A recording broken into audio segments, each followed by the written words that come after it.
All right, welcome. Good morning, everybody. Welcome to Mesa City Council study session for October 19, 2023.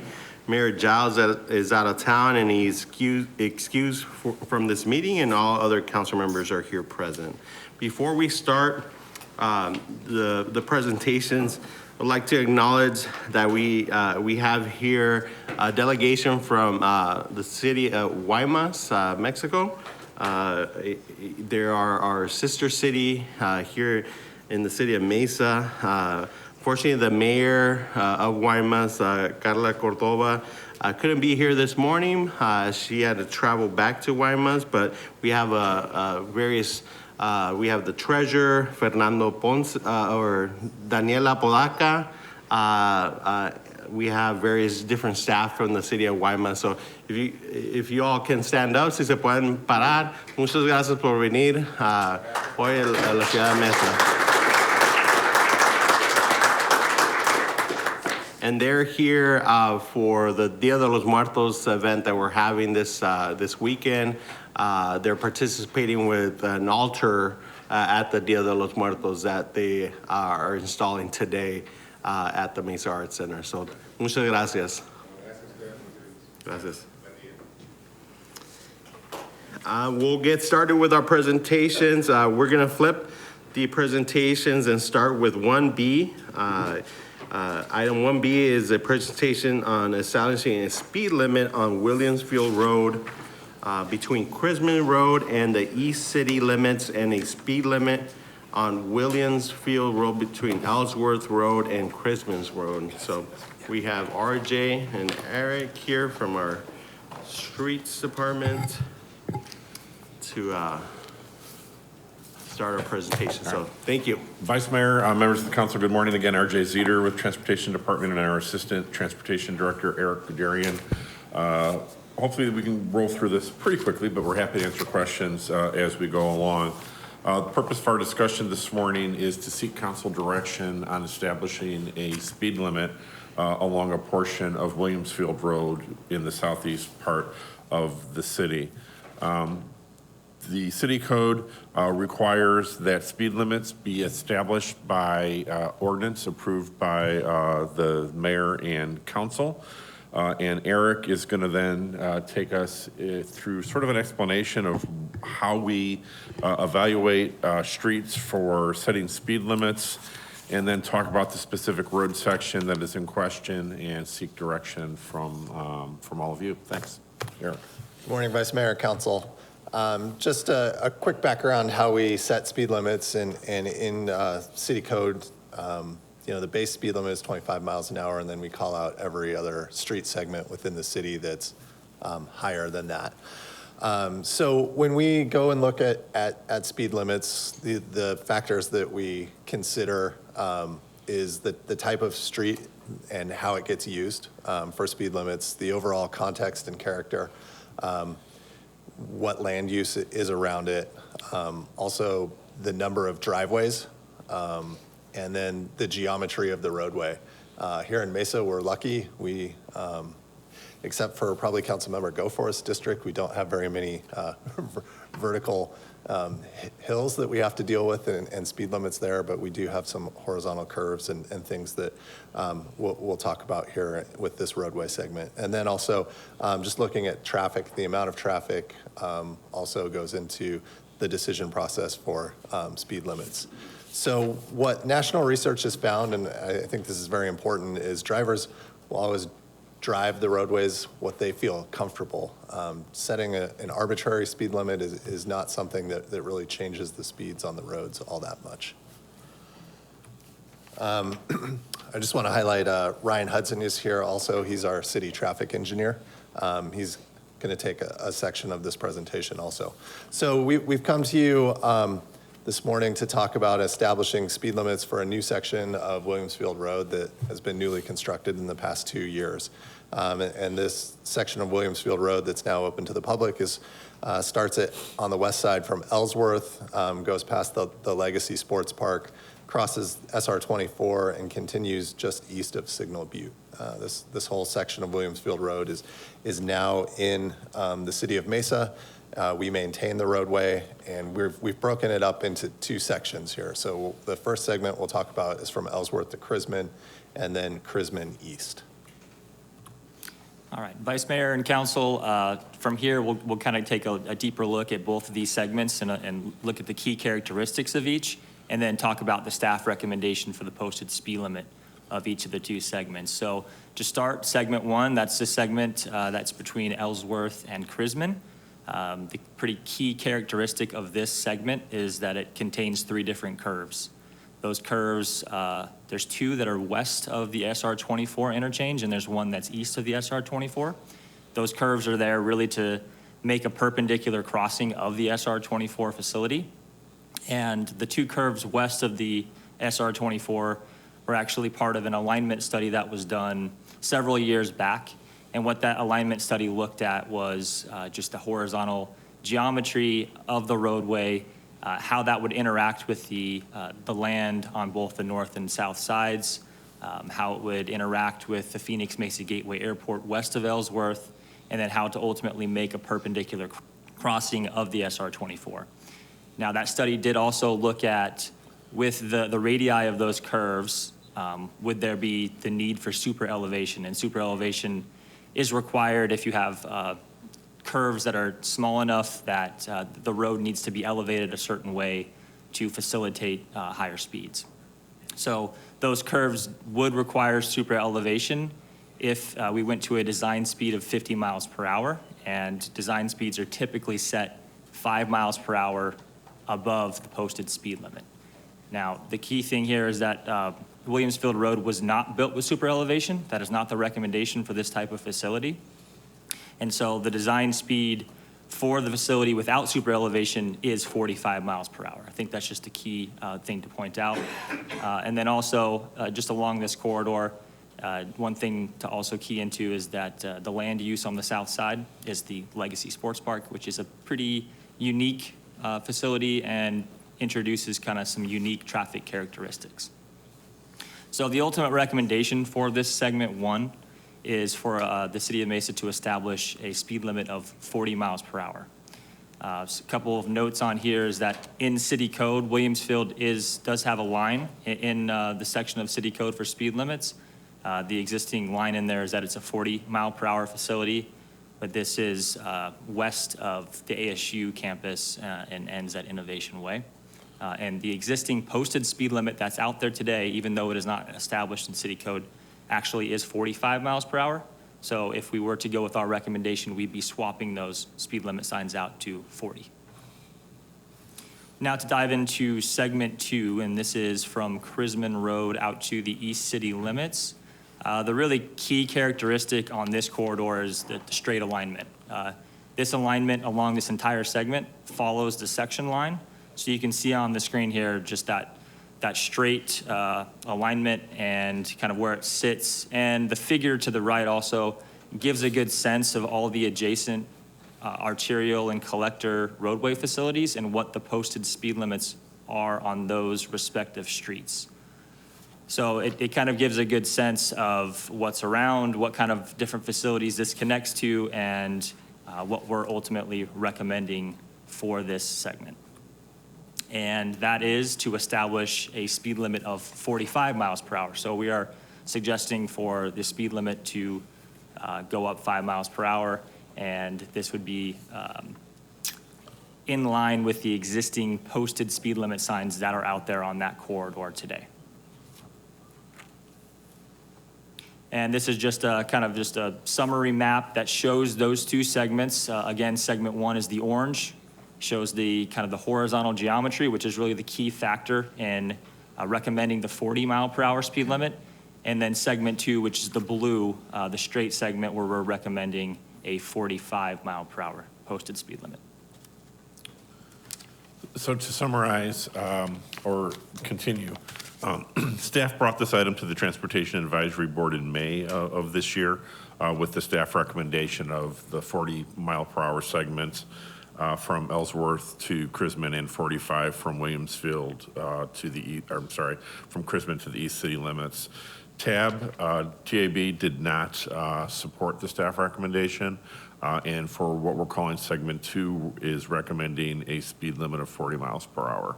So the whole stretch east from Ellsworth, if we were to follow TAB's recommendation, would be 40 miles per hour.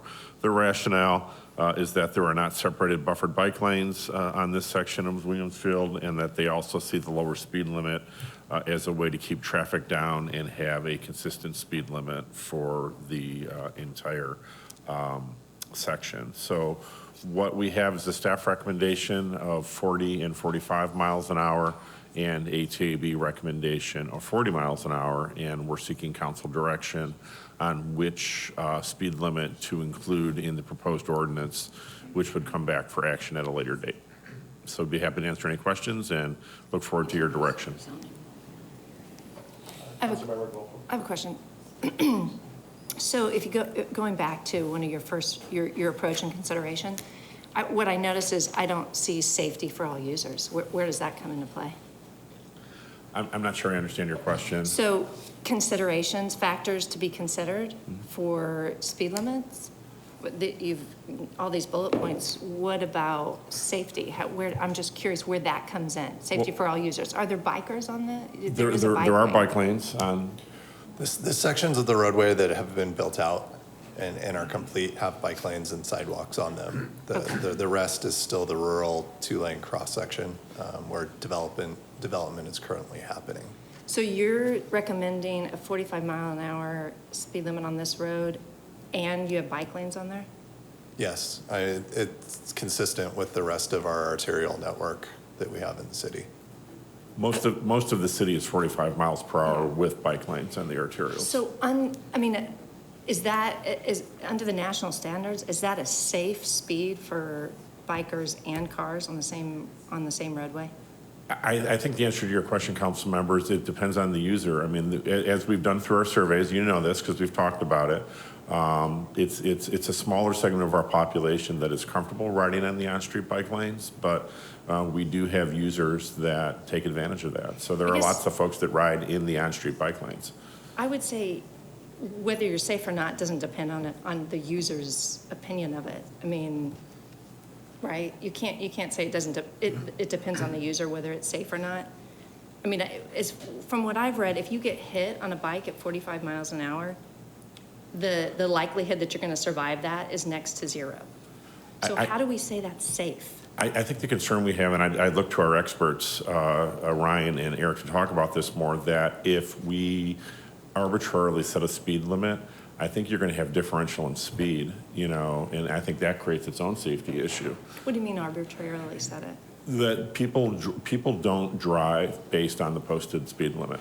They drive based on the feel and the characteristics of the roadway. So if you set a speed limit too low, you may have some people following that speed limit, but you may have other drivers are driving based on the design speed of the roadway. So if you say that and you think they're going to go what it's designed for, which is 45, 50 miles an hour, I would suggest you take the bike lanes off because that's not safe. And I think we start with safety, don't you think?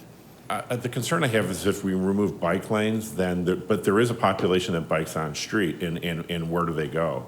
I think, we'd probably get some pushback from the biking community. I think you're right, because we've built all of our streets and roadways the same, right? So where do they go? There aren't, we have pretty much one size fits all. They're all arterials for the majority going 45 miles an hour. So you're right, where do they go? I mean, what?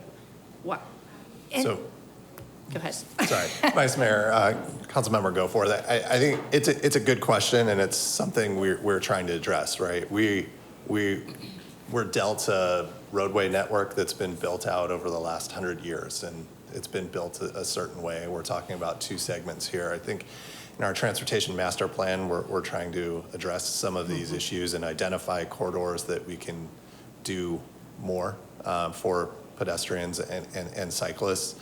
We'll bring some of those recommendations back, and that will hopefully begin the discussion about changing some of our standards at certain locations where it makes sense.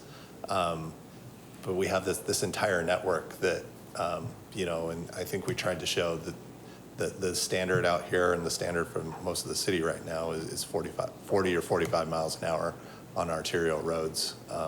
And yes, it's a conversation that's happening all over the nation, not just here in Mesa. For sure, for sure. So I guess I would go back to then the use of the design and the use of the road. So I would probably ask Nana to talk to us about what is the use of the road? What is the plan for that Well, we street? can say, we know that, well, I What- don't even, they can talk to the plan of the street. Nana can talk about the land uses, and this is. That's what I'm asking. Yeah. What is so, the well, land use? I can Is tell that- you, because that this has been determines a the use of the discussion street? for a long time about this area because of its proximity to the airport. So the agreement that we have, and Nana can correct me if I'm wrong, everything north of Williamsfield in this area, we've allowed residential. Anything south of this cannot be residential. So you're not going to see, at least the way it's laid out now in the agreement, is that there wouldn't be residential south of Williamsfield.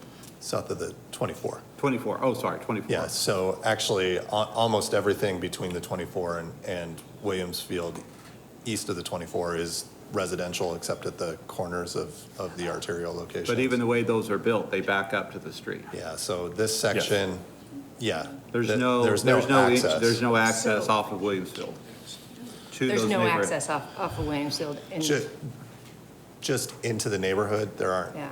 residences that directly back up to, or access. They don't front Williamsfield, they back Yeah. up to Williamsfield.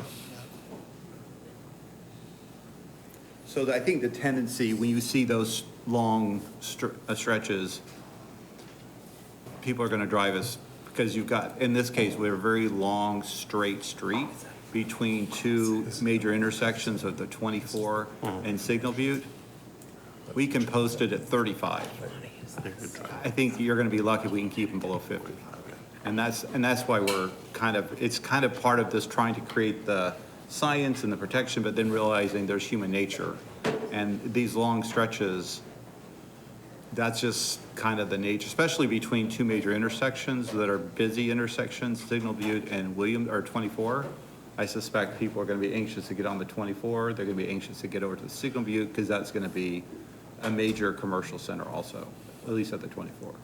We have Councilmember Spilsbury. I don't know, Nana stepped in too, but I'm sorry. Vice Mayor, Mayor, I was actually waiting for my balanced housing presentation. But so what I can say is RJ and myself have been having these bi-weekly meetings to look at how we can basically intersect our land uses with our transportation network. One of the challenges that we continue to have is some of the streets network are already constructed and the land use is coming in after the street network is already laid out. So like Eric was saying, one of the things we're doing with the general plan is looking at certain areas that we are encouraging higher density residential to make sure if we can make adjustments so that the speed limit and the road network will match the land use to make sure that it's safe environment for people who want to walk and bike. So we continue to assess the two consultants are working together. And definitely we see that the speed limit and the type of road network encourages some type of multimodal system. And so those are the things that we're looking at right now. As Eric pointed out, just in the transportation master plan, which obviously will come back to this body, we are looking at corridors where we can do other things. So that's an important component of what we're looking at. And as Nana says, we're meeting regularly to discuss how the transportation plan matches up with the general plan. Councilmember Spilsbury, or? Go ahead. or- I don't remember if I've been a part of this process yet on council, so is there any community input on speed limits? Do we know how the surrounding area feels, what speed limit they would want, or do we not even ask the community? Councilmember Spilsbury, we have not gone to the community historically. I mean, obviously, we advertise the agenda for TAB and for what's coming to council. I did have a brief conversation, I think by email, with Councilmember Summers about this stretch. So this is maybe- the first time in my 7 years that we've had a recommendation from TAB that's different than staff. That's different, okay. So I'm guessing Councilmember Summers will be able to tell us maybe what the area wants. Is that why you were pointing to yourself? Yeah. Maybe. Councilmember Goforth, did you have? I guess we're trying to get to this multimodal transportation network. You have a street that's surrounded by residential, where we're putting bike lanes, people are gonna be walking. I'm just confused as to how it's a 45-mile-an-hour arterial. That doesn't seem like we're starting with safety for all users. That's my opinion on it. But Scott, you know, maybe your community this is gonna be different. Maybe it is just for cars and nobody's gonna be walking around and nobody's gonna be using the bike lane. No, I think a lot of people are going to be using the bike lane. I do. I actually enjoy this conversation because we've had this discussion before a little bit about how our streets are designed, and they're designed very much for cars. And this area there's a considerable amount of residential, and particularly on the weekends, this is going to be, you can see the Pelotons going down the road, right? And so it would be nice of us to start looking at street design to make it safer for those uses. I did community outreach in the areas most affected by this, not scientific by any stretch, so like doctoral research study or committee would probably be very angry at me the way I did it. But it's nearly 8-1 folks want to see a 45 in that stretch. So with the staff recommendation. Is how that went down. Also, to your point on fatalities, I did a quick look on that, on some of the research on that, because as a paramedic, I've been on these calls multiple times. I know that another Councilmember Finter has been on them as well. 40, yeah. Finter. Finter? Oh. Finter. Wow. Wow. I'm reaching back to the. Hi, Alex. Freeman, yeah. Councilmember Freeman is, well, you know, come to think of it, Councilmember Finter was a firefighter too. So, yeah, so the three of us saw that 42 miles an hour is kind of where it becomes a 50-50. So whether it's 40 or 45, if you get hit by a car at 40 to 45, you got a 50-50 chance. And that's the sad truth of this. So, you know, from a cyclist safety perspective, it's a negligible difference. And as Mr. Brady said, when you get straight stretches like this, and I think staff said this too, if they're frustrated by too slow of a rate, they're going to end up just making up their own speed limit. We see that everywhere. Do we know ultimately how many traffic lights we're going to see along this road? For example, we're looking at Chrisman. We don't know what's going to happen to the south of there yet. There's residential community, I think an access point about maybe a quarter of a mile. There is a traffic signal plan for the major access point to Avalon Crossing. Okay, so that's a second. So it's essentially the half-mile point between Chrisman Road and Signal And Butte. then the next one would be Signal Butte.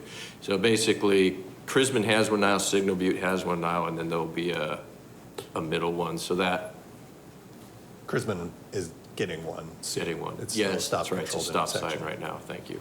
But So we'll yes. have 3 along this route to help control traffic a little bit. Like I said, it wasn't scientific, but the community, by and large, is in favor of what the staff recommendation is. I think we do need to have a conversation about how we make it safer for cyclists and how we can, because we really need to separate those uses. We need to get bikes separated from cars so that people can enjoy the roads that they're paying for. So, but I would go with staff recommendation on this. Councilmember Freeman? I'm No? gonna go. If you'd like to go, Councilmember. Yeah, it's you, yeah. Councilmember Duff? Okay, well, I don't know. So looking at the land use around this stretch, am I to understand all of it is zoned residential on the north and south side of Williamsfield because it is north of the Do you have that, Mary? SR-24? What is that? So west of 24 Gateway, the highway, The north part is in the county, and the south part is LI. That's where the Legacy Park is. And then east, it is the Eastmark Community Plan, Okay, all the way out to Signal Butte, except for the little corner at Signal Butte to the south, which is commercial. So, so is that like NC, LC, GC on the, It Signal looks like Butte. it's the GC. It's got a CUP on it. okay, perfect for a drive-through at 45 miles an hour. Drive- So, and Williamsfield dead ends there, right, to the east, on the end of the blue line? not at the end of the blue line. Oh, It okay. actually goes to Meridian Road, which Okay. is just off the map, and that's where it dead Okay. ends. This is The a end of the whole- blue line is the end of Mesa's jurisdiction. It's still in the county east of there to Meridian, and probably always will be because the section north of Williamsfield is already developed by the county. Okay, all right, and I'm sorry, I don't know this part of the world better, I don't live downtown. Where is ASU's connection to this? It's On off the other side of the airport. other side of the airport. Okay, so there's not on this, it's on the other side, okay, of Ellsworth, okay. And I'm sorry, Mary, tell me again, on the orange line, the north side is LI? County. So Vice Mayor, Council, north of the orange line is actually in the county. Okay. South is LI, which is the Legacy Sports Park. Right. And do we have a project, Councilmember Summers, that's projected for that? I know there's some along Ellsworth, and I North can't of remember. Williamsville? On that stretch that you just, Yeah, it's Yeah. going to be a, So, well, essentially, there's going to be some local commercial south where the blue and the orange lines meet, so that's Okay. Prisman. It's going to develop to the south. That ownership also owns Legacy, the land for Legacy and the land north. We've seen a number of plans for that, retail, hospitality, shopping type of thing. But that's still some time off. Directly south of the blue line for the majority will be residential, much like you see to the north. And then by the time it intersects Signal Butte, that's also, is that in the city or the county? There's commercial light retail coming into that area as well. That's where there's discussions of auto malls. yeah, no, the 24 and Signal Butte will be intense commercial. Yeah, fair. okay, on the north side of that blue line? They're taking every corner they can get. Yeah. Okay, Yeah. that's just odd.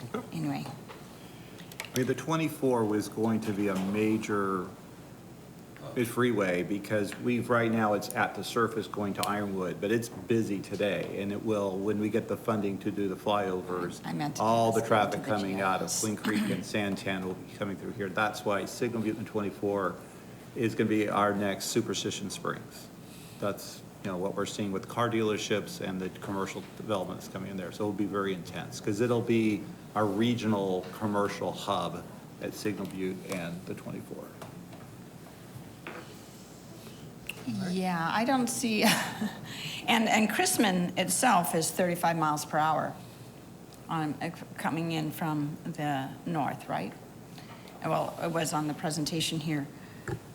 All right, I understand saying, oh, it's X wide, and so everybody's going to travel at, a perceived speed they see safe regardless of that. But there are ways to narrow down that a little bit, to calm it down, like maybe even a protected bike lane to pull it in. And I think with all the residential going in and with commercial serving those residents, if we got it down to 35 in that stretch, I think it serves the neighborhood and the commercial to the point maybe you want to take your kids on the bike at this point at 45. No, leave them at home. Take the car to get to the corner store. There's I like what you're saying as far as the multimodal. I'd rather actually discourage people from using this lane. So once you get into Eastmark and Cadence, which is the purple area here, We've used roads, Crisman Road and Eastmark Road. Well, and they are created their own far internal, more, they yeah. created their own internal roads for that purpose, so. Yeah, when we to connect the designed that, parks, Yeah. so yeah, we that- sat there and we designed that. We made those narrower, bike lanes are included, slowed the speed down, added actually a lot of curves, with the exception of Ray Road, because we needed to have one road that would be able to get, from one side of Eastmark to the other into the freeways, into the employment areas. So with the exception of that road, the other roads are far more, are designed to be multimodal use. So we see a lot of folks using those roads internally. I would speak it for the community because I live there too. That's where we want to see that type of activity. If we start to bleed it down onto this road, particularly because of the commercial, we're going to be asking for some unfortunate incidents, I think. Isn't the commercial serving the neighborhood? Yeah, I was gonna say, how do they get to? It's more regional. It's a regional. Yeah, it's going to be It's car regional, dealerships, yeah, it's there's, Big box retail. I don't know. On, yeah. I travel to Scottsdale Fashion Square sometimes if I leave downtown, which is rare. And I often travel 35 miles per hour to that, through like Chaparral Road or whatever. Anyway, it's doable, so. so at the intersection of Chrisman and Williamsfield and Signal Butte and Williamsfield, those are regional commercial areas? Signal No. Butte, I wouldn't say Crisman. Not Chrisman. Yeah, Signal Butte. Crisman will be, It's less, is a neighborhood. yeah. Yeah, it's difficult to speak about because it's not there yet, but that will be Yeah. more of a local neighborhood commercial. Signal Butte will be more intense. And then we're hoping to see Ellsworth and Williamsfield Road, which I'm glad we are actually slowing that down because of Yeah. all the kids coming in and out. That makes a lot of sense. But that is also going to be regional and hopefully more of a high-end development. That's what we're hoping to focus on there, as well as some hospitality. So that speed limit there makes some sense. 35 miles an hour with the stop. No, that's 40. That's 40 in that area. Okay, I see on the curve. But, yeah, I mean, I agree that it would be better to see the design of these streets with dedicated bike lanes that are separated. I think we should see that in other areas of the city as well, and I think that's a bit of a different discussion as we move forward. How are we going to adapt our roads to separate those uses and encourage a safe interaction between them? But given the commercial, to be fair, I mean, if it's the decision of this body at 40 miles an hour, that'd be fine too. I'm just saying that the residents that I've spoken to, and I can't remember what the number is, but there were, terribly sorry for delaying the meeting. There's 515 people that Yeah. put in. Oh, And it okay, was all right. 8-1 in favor of the 45. And I'll just put it out there. If you've always lived in an autocentric world, the idea of doing anything different is very foreign and doesn't feel comfortable. I think sometimes when people had that opportunity, they'll just like, this is heaven. You mean I can leave my house without getting into the car? That's a miracle. Oh, good. Councilmember Freeman. Thank you. You know, most of my questions have been answered, but I do know when you do your traffic analysis and you check your traffic count and the speeds, you know, I don't know what they call them, the rubber measuring devices across the street. What do you call that? The tubes. The tubes? Yeah. Very scientific, very technical. Pardon? Yes. They're pneumatic tubes, however they count. So you do have the traffic counts, and that you can base your current speeds, what people are doing today on those roadways. Have you gotten that, Ryan? Councilmember Freeman, Vice Mayor, yes, you could certainly look at it from that perspective. And what is that? Give us a little bit more on the traffic count and what the tubes tell us the speed of the Sure. current users. Sure, we get consistent traffic volumes out in the area. We have done some speed counts, but that's not a regular thing that we go out and collect like every year. Right. Volumes we do. We do have some historic speed counts that have been collected on this stretch of roadway, particularly the segment between Crisman and East City Limits, so the straight segment, segment 2. The 85th percentile, which is the speed at which 85% of the vehicles are traveling or less, was around 55 miles per hour. So that's kind of the observed speeds that are out there today. 45 is going to be tough to enforce, I'm going to tell you.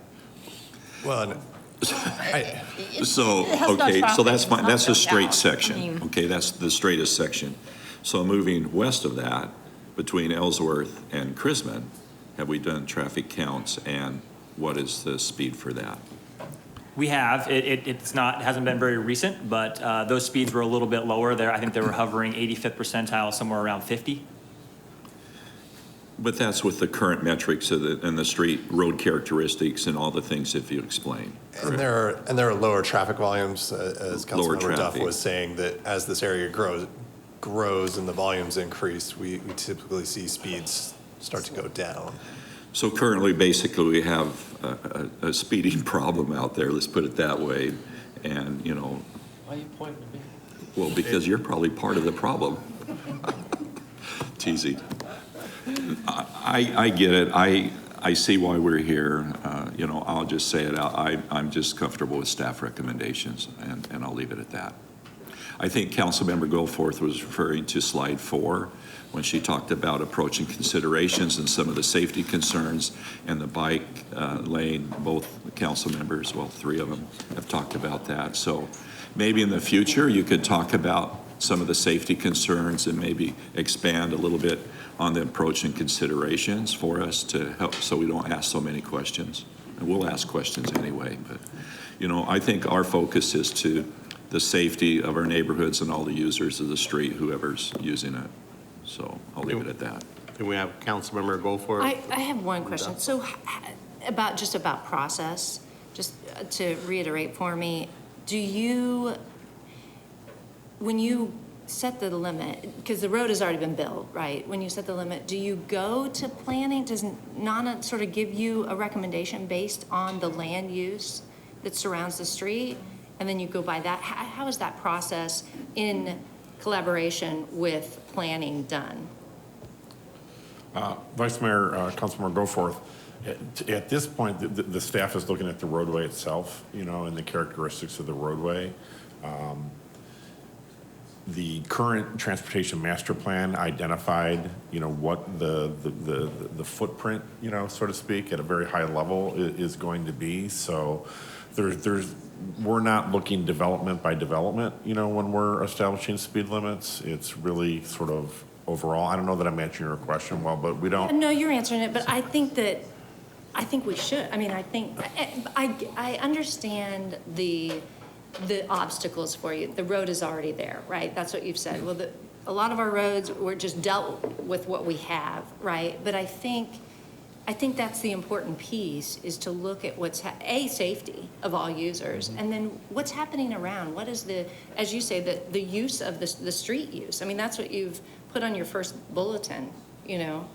Is it for, you know, building businesses and people coming in and out? Is it for, you know, pedestrian use? I mean, what is the street, or is it just to get from A to B as efficiently and as fast as you can? Well, I'll try to answer it, because Eric and I worked on this project, right, with Williamsfield, because we saw the 24 coming in. We were trying to figure out how to cross the 24 and get it over to the airport and across the airport. So we kind of had all these different points we were trying to connect. And really back then, the motivation, when even before Eastmark was being developed, or as Eastmark was being developed, was how do we move lots of traffic and get them through this area? We didn't sit down, this was not contemplated as, let's think about this as a pedestrian bicycle mode. The focus was with this surrounding the edges of Eastmark. Eastmark already had interior the plans to do all the connections. We were planning the great park. So interior to these major arterials, Signal Butte, Williamsville, the 24, Ray Road, that's where these plans and these connections and the pedestrian and bicycle elements, these were the outside trying to move traffic, as I remember, to the 24 and to the airport. And it was based on kind of volume and trying to get as much of the vehicular traffic in that area. the focus of pedestrians and bicycles and the more multimodal is really the interior part of these master plan communities. So they're circulating inside of there to the parks, to the basins, and then to the edges where they have more the neighborhood commercial. So I think that's how I was thinking about it, so. From the road design, to Mr. Brady's point, you can see how to the north of the blue line, these what would be arterial streets are quite curvy. That was done specifically to reduce the cut-through traffic through Eastmark and try to move a lot of that traffic around it. This would be one of the roads around it. We did have to transect it with Ray Road, otherwise it would have been. So you don't see the same grid in this Eastmark like you would in other neighborhoods. For sure. So it's not like we don't think about these other multimodal, but at some point you have these large arterials, and this is one of them, right? It's connecting to a state highway that was being built. It's connecting to the airport, which we saw as a major economic opportunity. And we knew that we were working with Pacific Proving on the development along Ellsworth that was going to be high-intensity commercial. So, no, we didn't. These were intended to be high volume, move the traffic along between Signal Butte, Ellsworth, the 24 Ray Road. We worked forever. That, it's a disconnected Ray Road, but that's what the developer wanted. They wanted a major road going through the property, and then on either side, you can tell there's not a grid. So then, I guess I absolutely get, I'm just confused as to why you'd put bike lanes on there and why you would encourage people to We bike on a lane. we can power wash those off. Yeah. But On a- that's not on a gonna, road but where the problem you're is it's saying not gonna we're stop just people, moving but it's not cars. gonna stop people from riding their bikes on it. And then I would also assume that you're not going to have very many conflict points on that street, right? You're not going to have, there's not going to be driveways in and out. It's going to be pretty much, The section between Chrisman Yeah. and Signal Butte is only going to have 1 or 2 access points on the south side. Eastmark doesn't, they have an emergency access point, but they don't have any access points to Williamsfield because there's a big drainage channel on the north side. I think there's been, in the past, a good effort in multimodal within, like you said, our communities and our neighborhoods. I think people would like to get from there to places outside, just outside. Now, not across town, but to these commercial places just outside. So I think we need to get to that point where we're not designing the streets and for multimodal just within your residential, and then when you come out of that, you cannot be walking or biking. There's got to be a way to get there, not in your car as well. And I get, Yeah. we'll have some arterials, we have some slower streets, but it seems the majority of our network are arterials, and we put a bike lane on it. Right, but when we go out to those parts of the neighborhood and we can show you the surveys we do, the number one complaint is congestion.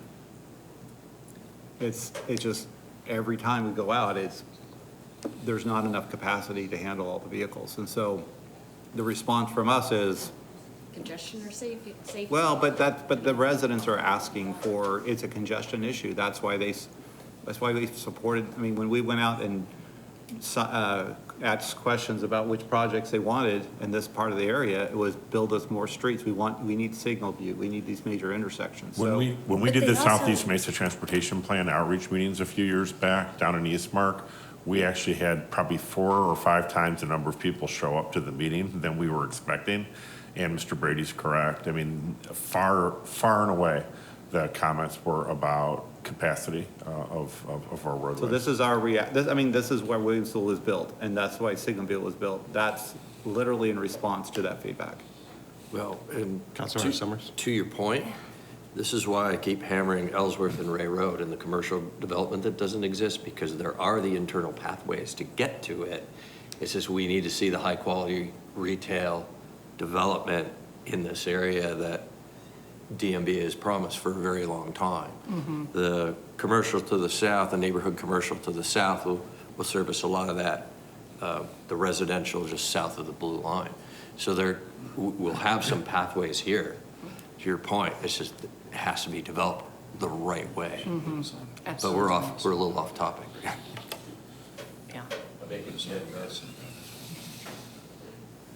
All right, anything else, Councilmember Goforth? Well, I would just say, I mean, I would just say if we're gonna set a speed limit at 45 miles an hour, I would take the bike lane off. It's not safe to encourage people to bike when people, and not, you said they're going on average 55 miles an hour. Have we had any incidences of? Not that I'm aware of. I mean, again, I'm not the expert from a traffic standpoint. We have our arterial network with bike lanes and 45-mile-an-hour speeds across the city. Yeah. I would recommend strongly against removing the bike lane because there are people that bike on street, you know, and I think, and I understand your concern, and I'm not minimizing it in any way. The concern that I have is that if you don't have a marked or striped bike lane and you have a bicyclist on the road, then you've got a real safety issue. Councilmember Spilsbury? I would just, from my perspective, again, we're all coming from different areas. My district is, every single street is 45 with bike lanes. I can't even think of one that's not 45 with bike lanes. And people use them, and people who feel comfortable using them, use them. And I think if you live in East Mark or in District 6, you're used to getting in your car because you live so far out. And so you have to get in a car to go everywhere. So I love the safety aspect and the walkable areas, but I don't know that that fits everywhere. And I don't know that if you moved way out there, your goal is to not be in a car. I think you have to have a car if you live in East Mark. So I would absolutely not recommend taking bike lanes off of a 45-mile-per-hour street. I think Everyone's used to it. Just to add a comment, I'm okay with the staff recommendation. I drive, I'm probably many times, 3 times a week, passing those tubes that you have there to go to Legacy Park. So I'm okay in what Mr. Brady mentioned as far as the use. It's kind of outside of the East Mark area, and so I think it's at the edges, and so moving traffic is important there. But I think the larger discussion, Mr. Councilmember Goforth, you know, inside like areas like East Mark and Cadence, how do we develop a network, a grid? It seems like if we develop specific bike lanes in this section and not connected to a greater plan, I think it's off, right? It would seem off. But the larger discussion is how do we plan into getting people to where they can be in these areas like East Mark, right? Where they already have internal networks, but how do they get to those important corners that Councilmember Summers mentioned where they're being, you know, commercial being developed for the neighborhood?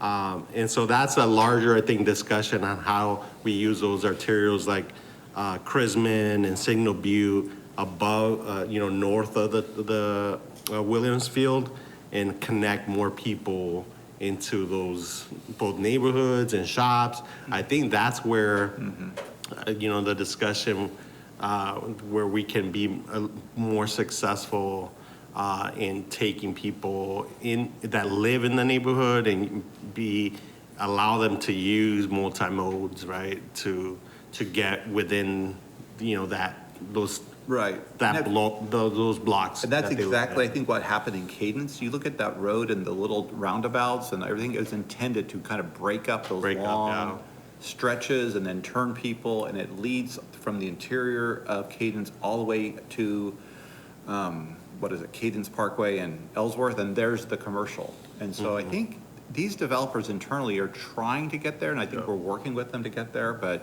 yeah, I think we get it. Internal, where with a certain distance, there's a way to get there. Yeah. And we need to just keep working on that. And even, I would say, even in our redevelopment opportunities, right? We're talking about Fiesta and others like that, and how they can be connected and things like that. Yeah, when I think, you know, Dobson Ranch, right?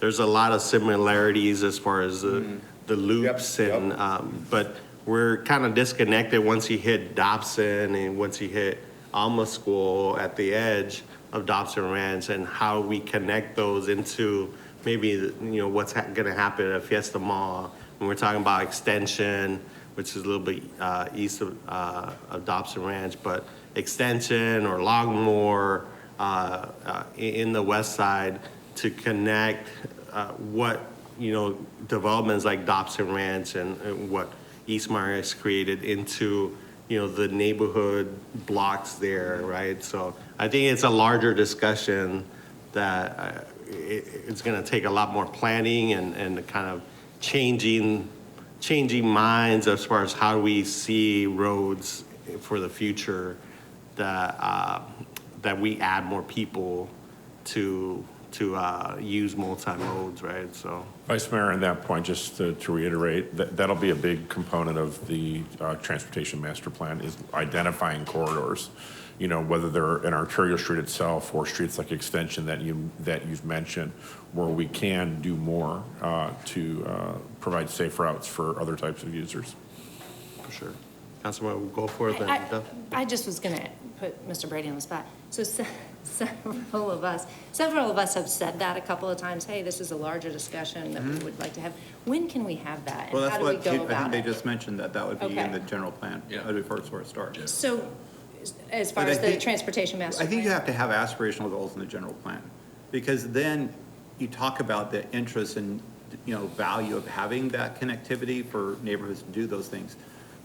But, at the end of the day, every project that comes in here, that's when the negotiation and discussion talks with the developer, because, they're trying to achieve certain objectives and they have certain ideas, and how we implement that, we'll have to work on it. But I think it first starts with the general plan, because we need to have that policy statement so we can point to it to the development community about the value of that connectivity, and how that applies. And then it gives staff the ability, because when we're having these conversations, we had the conversations with Cadence and Eastmark, and they took a long time to have these conversations about what that meant and the connectivity. So it gives us something to point to that's been endorsed, not just by the council, as important as that is, but remember, it's a 10-year document.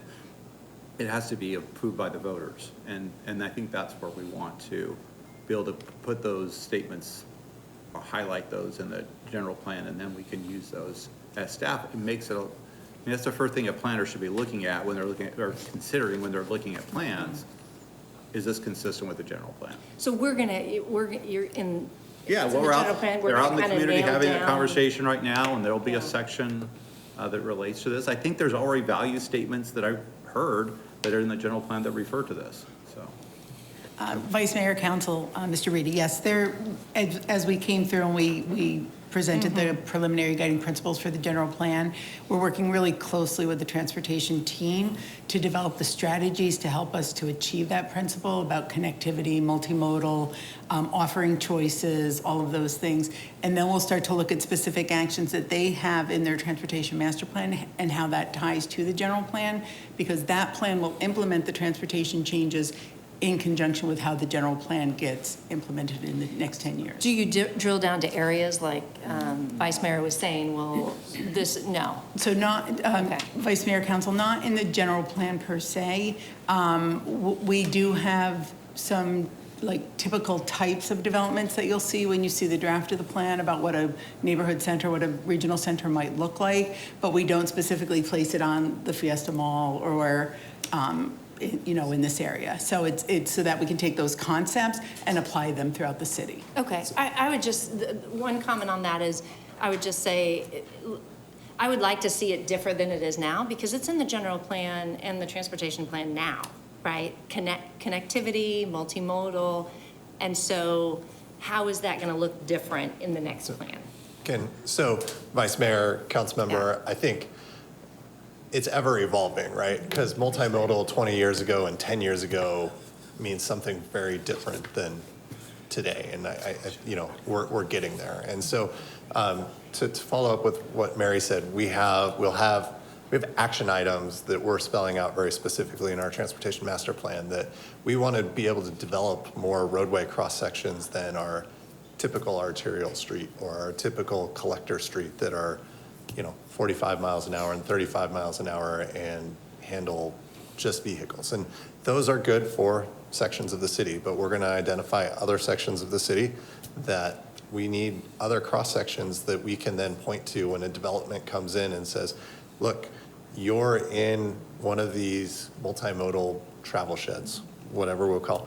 We have a different cross section that we can direct you to build. We don't have those tools today. Those will come after the general plan and the transportation master plan, but that's the direction we're going. That's great. I can't remember the timeline for the transportation master plan to be. Right before the general plan. Okay, so I think end of the year. End of the year, early next year, we'll have a So can we final get plan an to look. update maybe Well, I on think those specific they're waiting for the things? consultant to finish the I know. work, so. Yeah. Sure, that's part of the plan, is to, bring this through, and, when we're ready, clearly, it's something we would want to present to all of We you in a probably study need to get session. back to the topic. Can we Okay. get a motion on Yeah. this issue and then For move sure. on? Yeah. I think, so we are asking, transportation asking for a recommendation. Yeah, go ahead. Okay, I wanted to say a lot of things, but in the On this interest of topic. time, yes.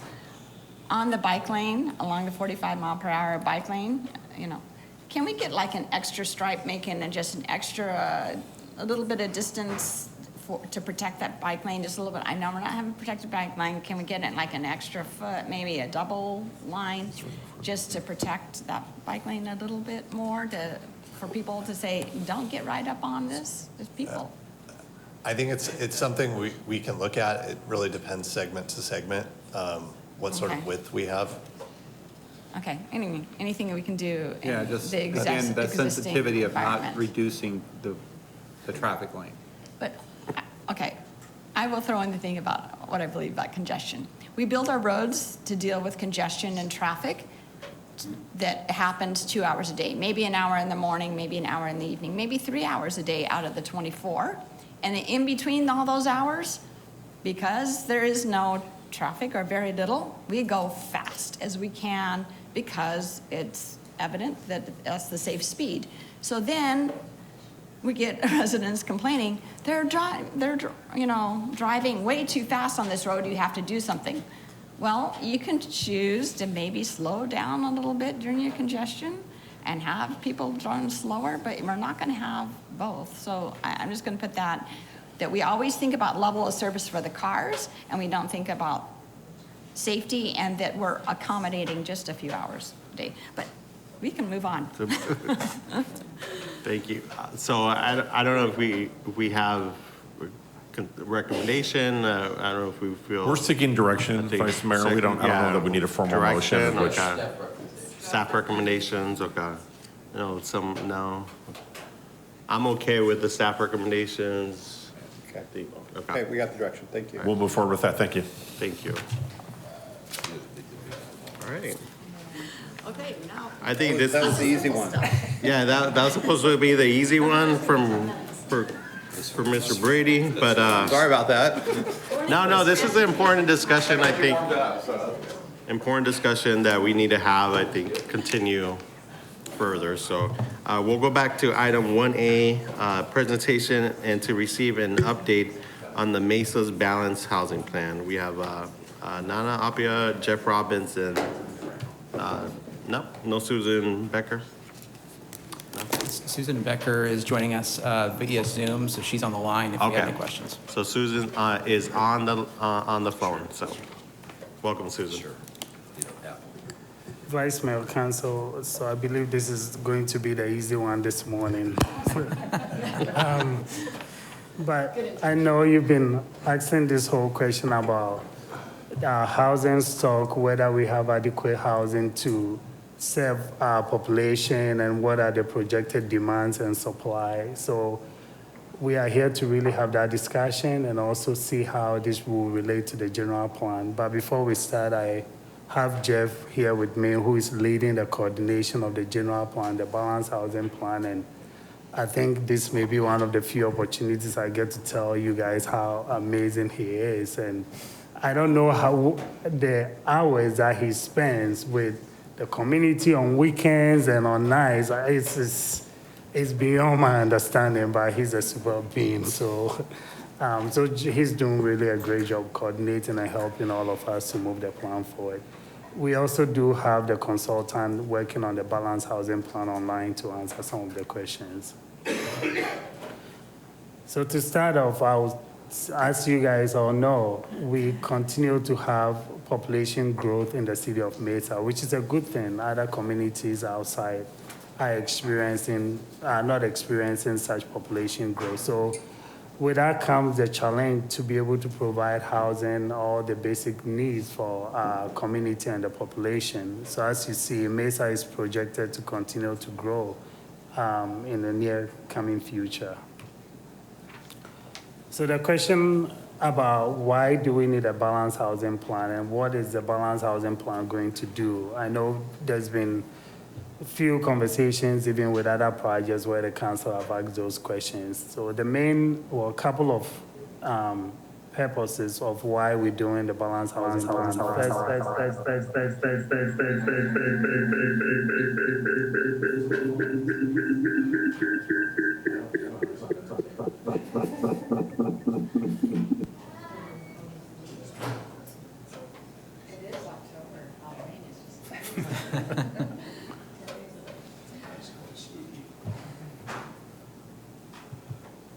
Okay. So why we're doing the balanced housing plan is to help gather all the data, the trends, the analysis to really help the council and the city basically to make policies that aligns with housing supply and demand. And so that's one of the key reasons why we have to do the balanced housing plan. And as it relates to, as we look at developments coming in, as we look at land use changes, we have to know why we're doing this and also why we may or may not need the changes because we have adequate data to inform us. And also to help us to really build that relationship between the public, the city, and private partnership to help to help housing supply. And at the end of the day, it's also an element of the general plan. So if you look at certain basic elements required by state statute, housing element is one of them. And so as part of this, the summary will go into the general plan as a housing element. But it's very important before we get into the data and all the graphs that Jeff actually put together. The discussion that is really important is how many land or how much land do we even have available in the city right now? And if you look at this pie chart, right now, 74% of our land is already developed. That doesn't mean there is not opportunity for infill, but right now we have 12% of our land left remaining, and that is very important to know as we look at our land use allocations. So the 12%, which is the pink, if you look at this map right now, these are the areas that the pink areas is scattered, but we all know where majority of the developable land is right now. Yeah, Councilmember Spilsberg? Sorry, just really quick, is developable land mean that it's empty, it's vacant? That's my understanding, yes, those are empty vacant land. But it's also important to know that out of the 12, we have to subtract, all the open spaces that are required in development and all that as part of it. So not all the 12% will be absolutely developed for specific uses because there are other things that you have to allocate land for. So, but obviously then anything infill is not included in any of these numbers. That's correct. So just if I'm driving down Main and I see an empty lot, that's developable. That's correct. Okay, thank you. But it's also important we didn't dig down into retention areas that will be required to be part of the development and all that. So that's something to consider. Hey, Nana, real quick, on this slide on the map, do you take on the county islands, I'm assuming that's a gray, right, into account, especially when you have developments like, I would say, Leisure World, right, and how those interact with our communities? How do you take into account those county islands they have an impact in our city, right? And so how do you work? Jeff has been living with this map, so I'll get him to answer this question. So Vice Mayor, Council, what you're seeing here is actually the planning area. So the planning area includes areas you see out in Tonto. That goes into our number for open space. You see the county islands, those fall within our planning area. So this chart is capturing those areas as part of the numbers you're seeing.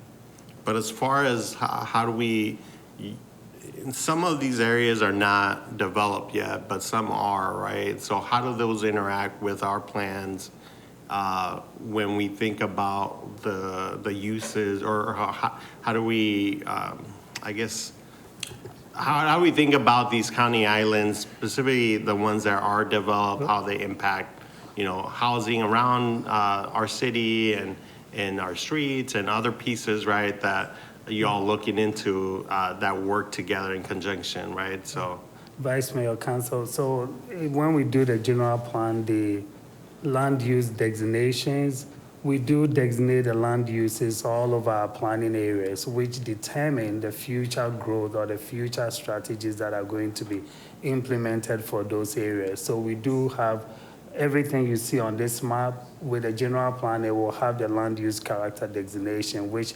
when those properties, first of all, they need to be annexed into the city. So when they are going to be annexed, we look into the character area, the future land use goals for the area, and work with them to make sure what is being annexed meet the goals and strategies for that area. But on annexation, I mean, other than the Southeast Mesa, where they've come in large pieces. yeah, other pieces are. The other pieces that are already, I mean, the big gray county islands in the center portion, or whatever, the middle of the mesa, they're developed out. They're older communities. As a matter of fact, Leisure World has a big wall going around it. Dreamland Village. So it's really, then the Northeast it's a challenge because of the topography, the pattern of development's already taken place out there. Just because it's gray doesn't mean that there's some massive, large single-family homes out there. So, I mean, it's in the planning area. We kind of know what it does already. It's not like, I don't see that, other than Southeast Mesa, but we're already planning those. There's not like, I think we kind of have a sense of what the development pattern is going to be, or already is, I guess. Sure, yeah, okay. Infrastructure probably is the bigger issue for us on these, is like, okay, water, wastewater, how are we gonna serve, how those areas gonna get served in the future? For sure, okay. So in terms of specific breakdown of the current land use allocation, what is being developed or what is developed, if you look at this pie chart, we have 42% of our land currently developed for residential. We have 5% for multi-family. So overall, we have 47% of our land developed for residential, and then we have other uses. The reason why this is very important is we want to make sure that we have balanced allocation of land uses in our city. So we look at this all the time whenever we're considering any zoning change or any development that affects a change in any of these proportions. So specific breakdown of the residential categories, we have 63% of our land developed for single family, 8% specifically for condos and townhomes, and 29% of multifamily. This trend is beginning to change because of some of the approvals that I will show you that is in the pipeline. The question that typically we hear is Mesa basically have old stock, and that's why people are not able to find housing and all that. If you look at this, actually about 70% of our housing proportion was built between 1980 and 2019. So we have decent amount of houses that were built within the last decade as well. And another question that we often get in our discussions, especially when we have zoning changes and other changes in the communities, Mesa, we are approving too many multifamily, and basically we are not encouraging home ownership and all that. If you look at this, we have 65% of homes that are owner occupied and 35% that are renter occupied. Comparing that to the county and other cities, we in total, we are averaging almost with the county and most of surrounding cities. If you look at the county, 65.2% are owner occupied, with 34.8% being renter occupied. And Mesa, in comparison, are almost at par with that number. If you look, we are on averaging, there are a few cities that have higher or lower, but on average, we are not much different from what's going on in the county. And then looking at the home prices, if you look at this chart, because one of the things that we hear a lot is, Mesa, there is an affordability issue, but as we will get Jeff to talk about the regional analysis, if you look at this graph, we have one of the lowest, and I'm not saying lowest because it's very low, but in comparison to the surrounding cities, we have one of the lowest median home prices. Phoenix has a lot of inventory, so when you average it, that's why we seem to be a little bit over Phoenix, but if you look at all in comparison, Mesa has one of the lowest median home prices. If you look at rent as well, we have one of the lowest rents in the whole region as well, in comparison to the surrounding cities.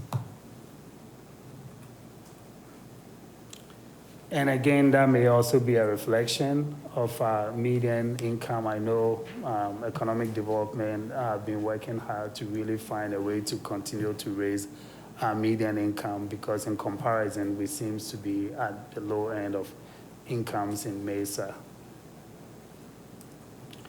This map, actually, we put this map in because Jeff and I went to the Housing and Community Development, and they requested that we add this map to show the distribution of income in the whole city. So that's why it shows you where we have, low income and where the average high incomes. And mostly there is a correlation between the income, high income earning areas and the housing median prices distribution as well.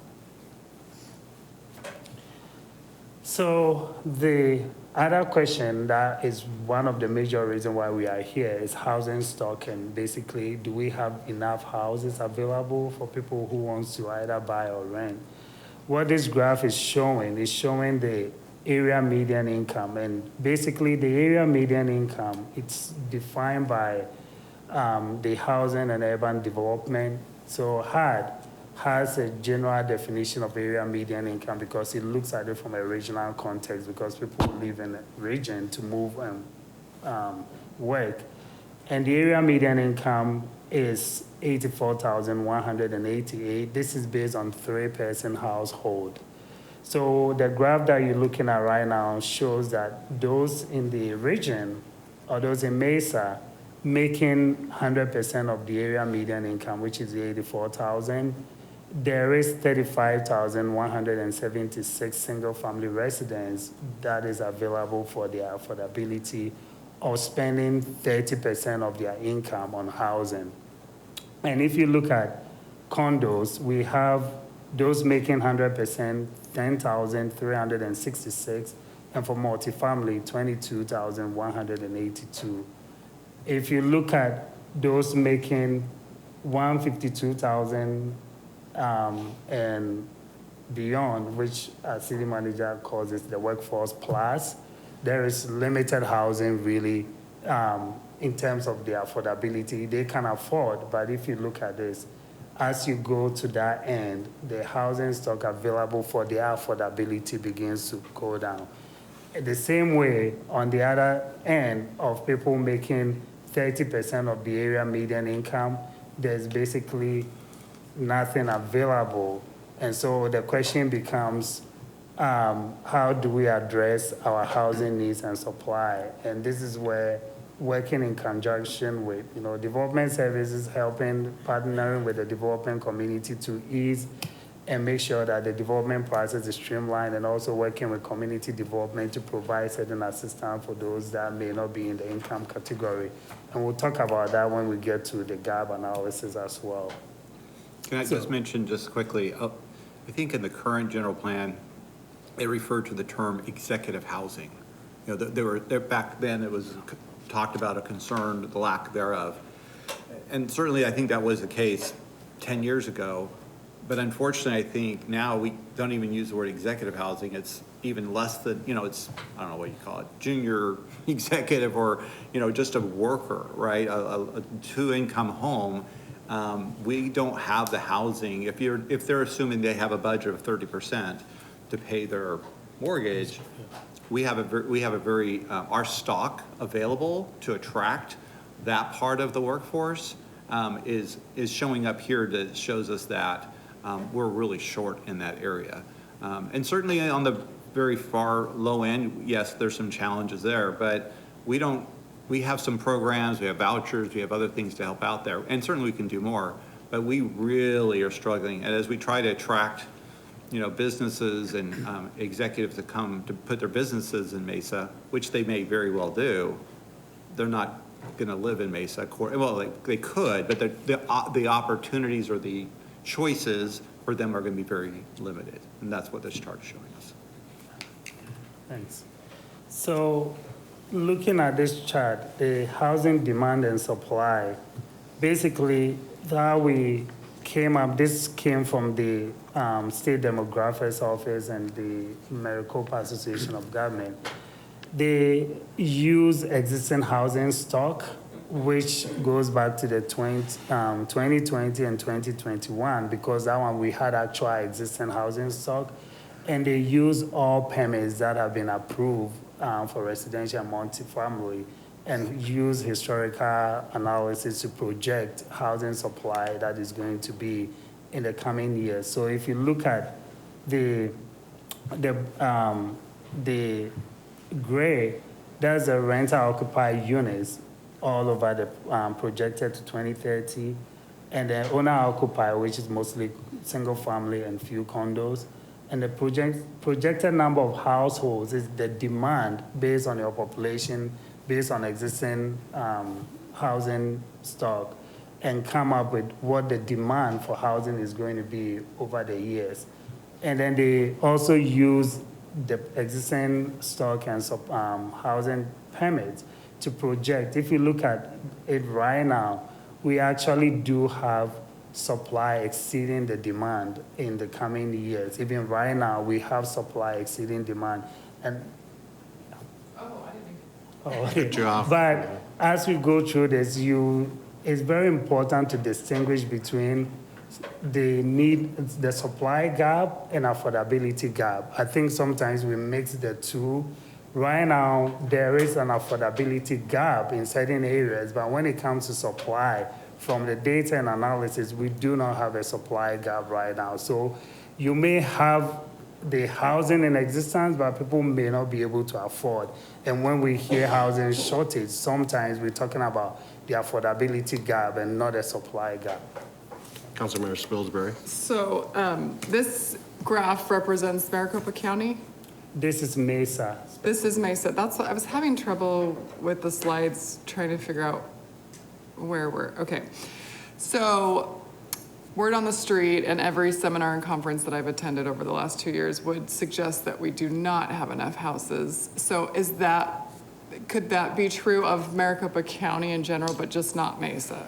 Jeff will actually talk about Maricopa, and it's very similar for Maricopa. Because why, these are also people with numbers and statistics and data that are totally different than this. So the majority of the conversation, they're also talking about affordability gap, because income, even last weekend, or last study session, when the lady from MAG presented, he showed that housing prices or income has not matched up with the increase in housing prices. And that is really what is causing a lot of the issues. So when they talk about there is shortage of housing, right now, if you have, based on this information, if you are able to afford within a certain range, you can find a house to buy. Isn't that your next slide? Yes. Well, I wanted to make sure I knew what I was looking at. Yeah, so, this okay. may be another way to look at it, maybe Yes. helpful. Yeah. So, thanks. So this graph, what you're looking at, the housing stock is basically what we have available, and the total number of households, that's the orange, is basically people making this income, if you look at example, the 100% AMI, which is the 84,003 household, if you look at it right now, the total number of households existing and what they are able to afford is the orange. And if you look at the housing stock, we have enough housing stock right now. So within that graph, we have about 45,465 housing range prices and supply available for people within that range to be able to buy. And is this particular slide, does this one include all of the, what, we just talked about this before. All of the units that have been approved? So this one, yes, right now, it does include all the units that have been approved. That are being built or that will be built that we've already approved? It does include them, to the best of my understanding. But the consultant is also online to answer. Would you ask her specifically? I think Susan? Yeah. Susan is here. Yes, hello. I'm unmuted. Can you hear me? Yes, Yeah. we can hear you. Okay. Yes, Alex, I wish we would make Alex a panelist, but he was the one in our office who put this slide together. But this is based on the housing stock that you now have in this city. And then based on comparison of incomes. And we're showing that, you know, clearly there are people with incomes who could afford more expensive housing than they are now in. And there hasn't been a lot of it available. But to answer your question, you made a really good point. Just because these units are here, people may feel there's a shortage because there is not a lot of, there are not a lot of homes for sale on the market right now. Housing sales, I saw a headline this morning, are the lowest in 40 years. So this lack of turnover and activity may be fueling to that feeling that there is not enough supply out there. Vice Mayor Council, I think it's also good to clarify that if you look at the orange, that's the population and the income and their demand. So it's based on, if you're making, example, 100% of the AMI and you are spending 30% of your income on housing, this is how much you're supposed to be or can afford. And based on how much you can afford, this is the housing stock that is available for within your range of affordability. So then I don't think, Councilmember, it goes directly to your question, then it's really a little slightly different comparison, right? It's a market comparison, it's a what-if scenario, so. Again, though, the fact that we're saying this is our total housing stock, I just want to know if that's counting our approved. Oh, no, that was a good question, yeah, that was a good And question. I didn't hear an answer to that. Jeff, So- what is the answer that it includes anything that's been permitted? I need to ask the consultant on that. I'm not. Yeah, oh, ask Well, the Nana Yeah. had said, Sure. yeah, the consultant didn't answer that. So if you look at, We can answer that, and Alex put this together. Alex, I believe it was just taken directly from the county database, correct? And does not include anything that's been approved? Well, so it depends on which chart we're talking about. Again, Alex from Science Public Finance. So this housing demand and supply slide is going to take into account permitted. It is going to take into account the permitted housing units that are, that have been approved. The slide that we were just on, if you advance the slide one to the one that shows the data presented in a different format, this one does not include houses that have been permitted but are not yet filed or completed. But you're looking at two different, one is a projection, one is a statement of this is the actual condition today. Okay, so just to clarify, the housing demand and supply chart, which for us is slide 16, does include permitted housing, correct? And permitted means approved? Well, it means it's gone through development Yeah. services and they've Yeah. given it the final Okay. permit. Is that correct? Yep, the next slide will only include houses that have been final. Okay, so slide 17, housing stock. So it would actually be bigger than that if we were counting all of our permitted. So this will be bigger. This one includes permits that have been issued and existing stock. From Alex, this one is only existing stock. Okay. Councilmember Goforth. So explain to me again, on this graph, and using the 100% AMI, the gray attainable housing gap? Yeah. What is that? Okay, so I understand supply and demand, or total households and supply, but this gap, I'm not sure. So the gap is the difference between the households' affordability and what is existing for what their need is. And the blue, which is the housing stock available for those that are within the specific AMI, what they can and what is available if they want to. So there's not really buy. a gap in 100%, is there? There's Right, so- oversupply. Another way to think of it is difference is, so on the right side. As long as it's going that side of the line, you're right, there's enough. There's enough, It's going yeah. the other side to the left, negative. it's a gap. Yeah, okay, okay, It's a positive versus negative. yeah, okay. So if you look at this graph, back to the conversation that we're having, if you're making, the workforce plus right now, based on how much they can afford, we have a shortage of about 13,680.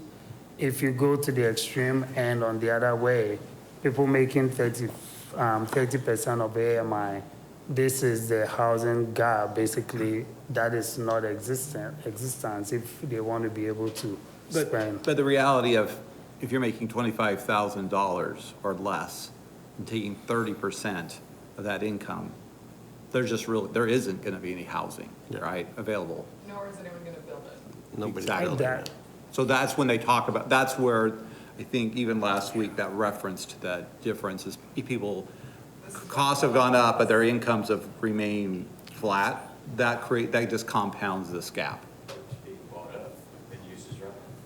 Right, or just people aren't making enough to keep, their incomes aren't growing fast enough to keep with the inflation of in mortgages.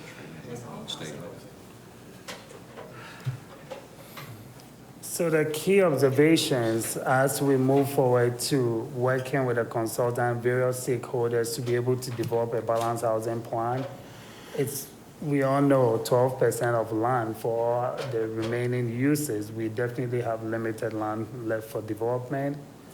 Home ownership and renting basically is at par with the surrounding areas in the county. We have one of the lowest median home prices. So when they talk about Mesa, in comparison to the region, we do have one of the lowest home prices in the region.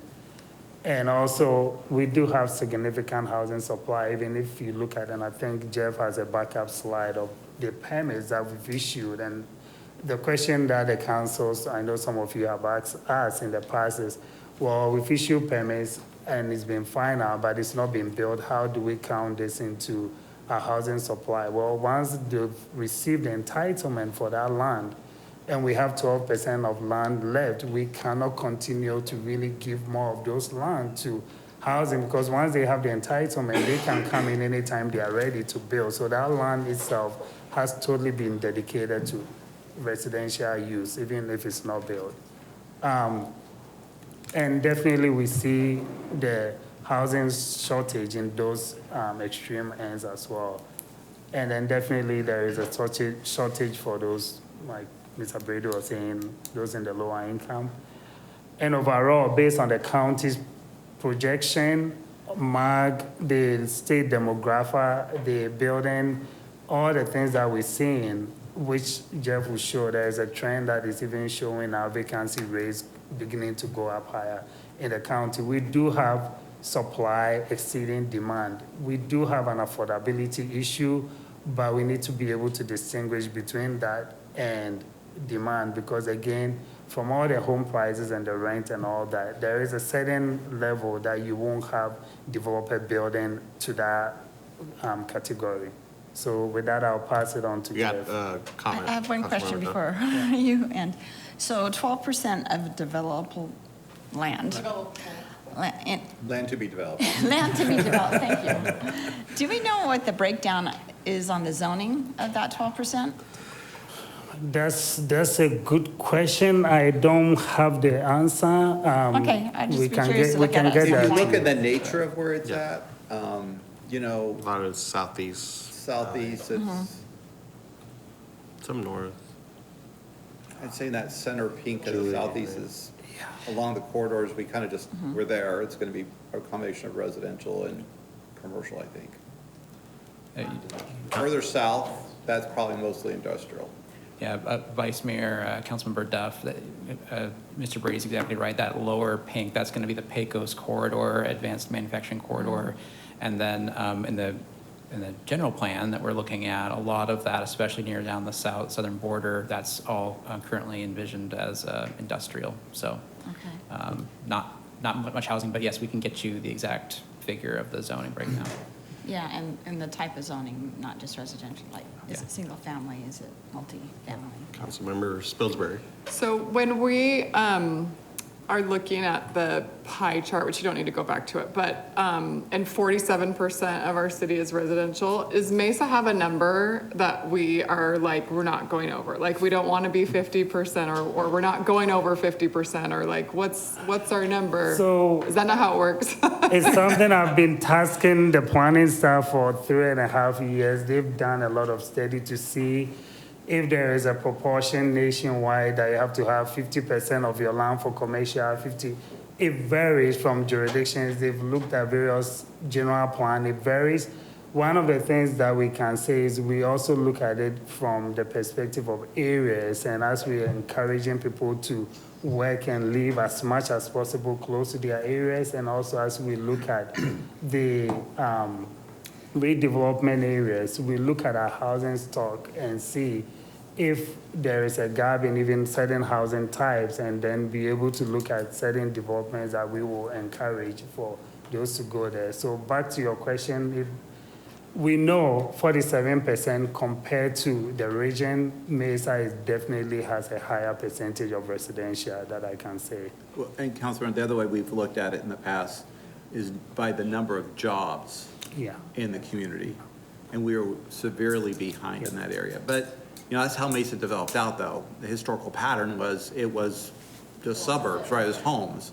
And then, you know, probably 15, 20 years ago, the council said, well, that's great, but, you know, everybody that lives in Mesa has to go somewhere else to work, and that starts creating its own problems. So then the emphasis start talking about, well, how do we kind of keep those jobs in Mesa and have a better balanced community? And so I think we're still, and I'll have to go figure out what, I can't, there's a 0.4. reference. What's that? 0.4 is job to employment ratio. There you go. So that's what we need to, those are the areas we need to work on. So to me, that's why like all the education and workforce initiatives that we're trying to do in the city of Mesa drastically affect this, right? As we pull people out of poverty and get a more educated workforce, we'll attract the jobs and we'll be able to raise everyone. But I still, yeah, I'll leave some of my comments to the end, but about how we fill in some of these gaps. All right, Vice Mayor, Council, good to be with you. Before I dive in, I should probably define what we're talking about. Most of this area in the slides you're going to be seeing are about the MSA, which is the Metropolitan Statistical Area. And a good way to think of that is Maricopa County Plus. So it's Maricopa County, but it lassos a little bit of a larger area. It picks up the city of Maricopa, it picks up Casa Grande. So to your point, Councilmember Spilsbury, I'm going to try and dictate when we're talking about the county, when we're talking about the MSA, so you can kind of get a picture of what we're really discussing. Tucson pick up Casa Grande? How does Casa Grande get counted in Maricopa County? That's the way the Metropolitan Statistical Area was drawn. So it goes deep into Pinal, yeah. I bet Pinel's counting it too. I think they're set by the federal government. Correct. the census, Gila Bend is in Maricopa County. Yeah. Let's go back. Thanks. One other thing, I want to do a little disclaimer that if you have questions about the methodology or the data on these slides, these came from MAG, and we can absolutely get you answers, but I just wanted to make everybody aware that our consultant on the line won't know these because they're not the data miner. So anyway, now we can go forward. meaning back one, thanks.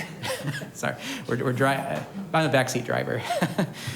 So on this particular slide, what you're seeing, council, these are the completions. So this is what was actually constructed from 2005 to 2023. And of course, you'll see the dip from the Great Recession going down to the nadir of that point at 2011. There's only about 6,000 completions, both for single family and multifamily.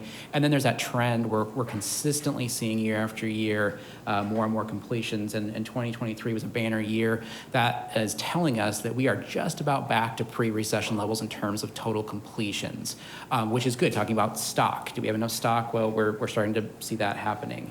The other really important point to make on this slide is that what we are constructing is different than what we were constructing back in 2005. In 2005, only 14% of the total residential mix was multifamily. Today, it is 40%.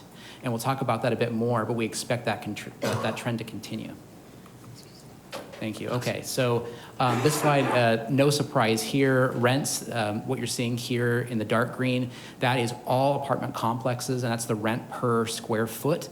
And that has increased steadily from 2012, which is what you're seeing on the far left, all the way to the right, which gets us up to the second quarter of 2023.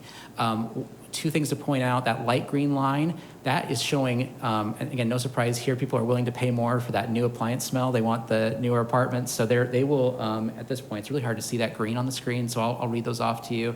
But what you're seeing is today, a apartment built after 2018 can command a rent price per square foot of over $2, whereas the total market, all apartments, all lobbed in together, it's about $1.80 per square foot. One other thing on this slide before we move on, you'll see that there has been, and this has not been seen in the recent history, a slight dip. And that is, we don't know yet how big of a correction that is. Is that just getting back to where we should be because of that huge surge we saw in 2020 and 2021? But across all the submarket, and when I say submarket, those are the different parts of the MSA, so like Mesa's a submarket and West Valley is a submarket. Across all of those submarkets, we saw a total decrease of about 2 to 4%. Will it continue? It's something to watch. This is a great partner slide, the first we looked at. This is permits, so it's not completions. And we like this slide because it's a leading indicator. It helps us to have some type of guess of what's coming. And you will see that the total permit demand is still very strong. So a lot of developers are finding land or are starting to get their permits, and it tells us maybe what will be coming in terms of completions. I think the point to take away here is that we continue to believe that demand is strong.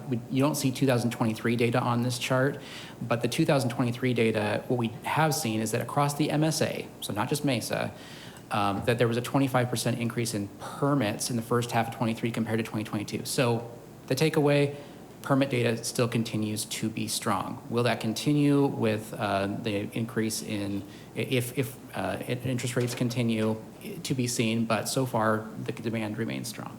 We have a region, not for Mesa. For region. Question. Just quick question on permits, how long are they good for? Because I know we have permitted projects, but because of interest rates, they're holding, they're not building. So plats, which is typically residential, will come in and plat.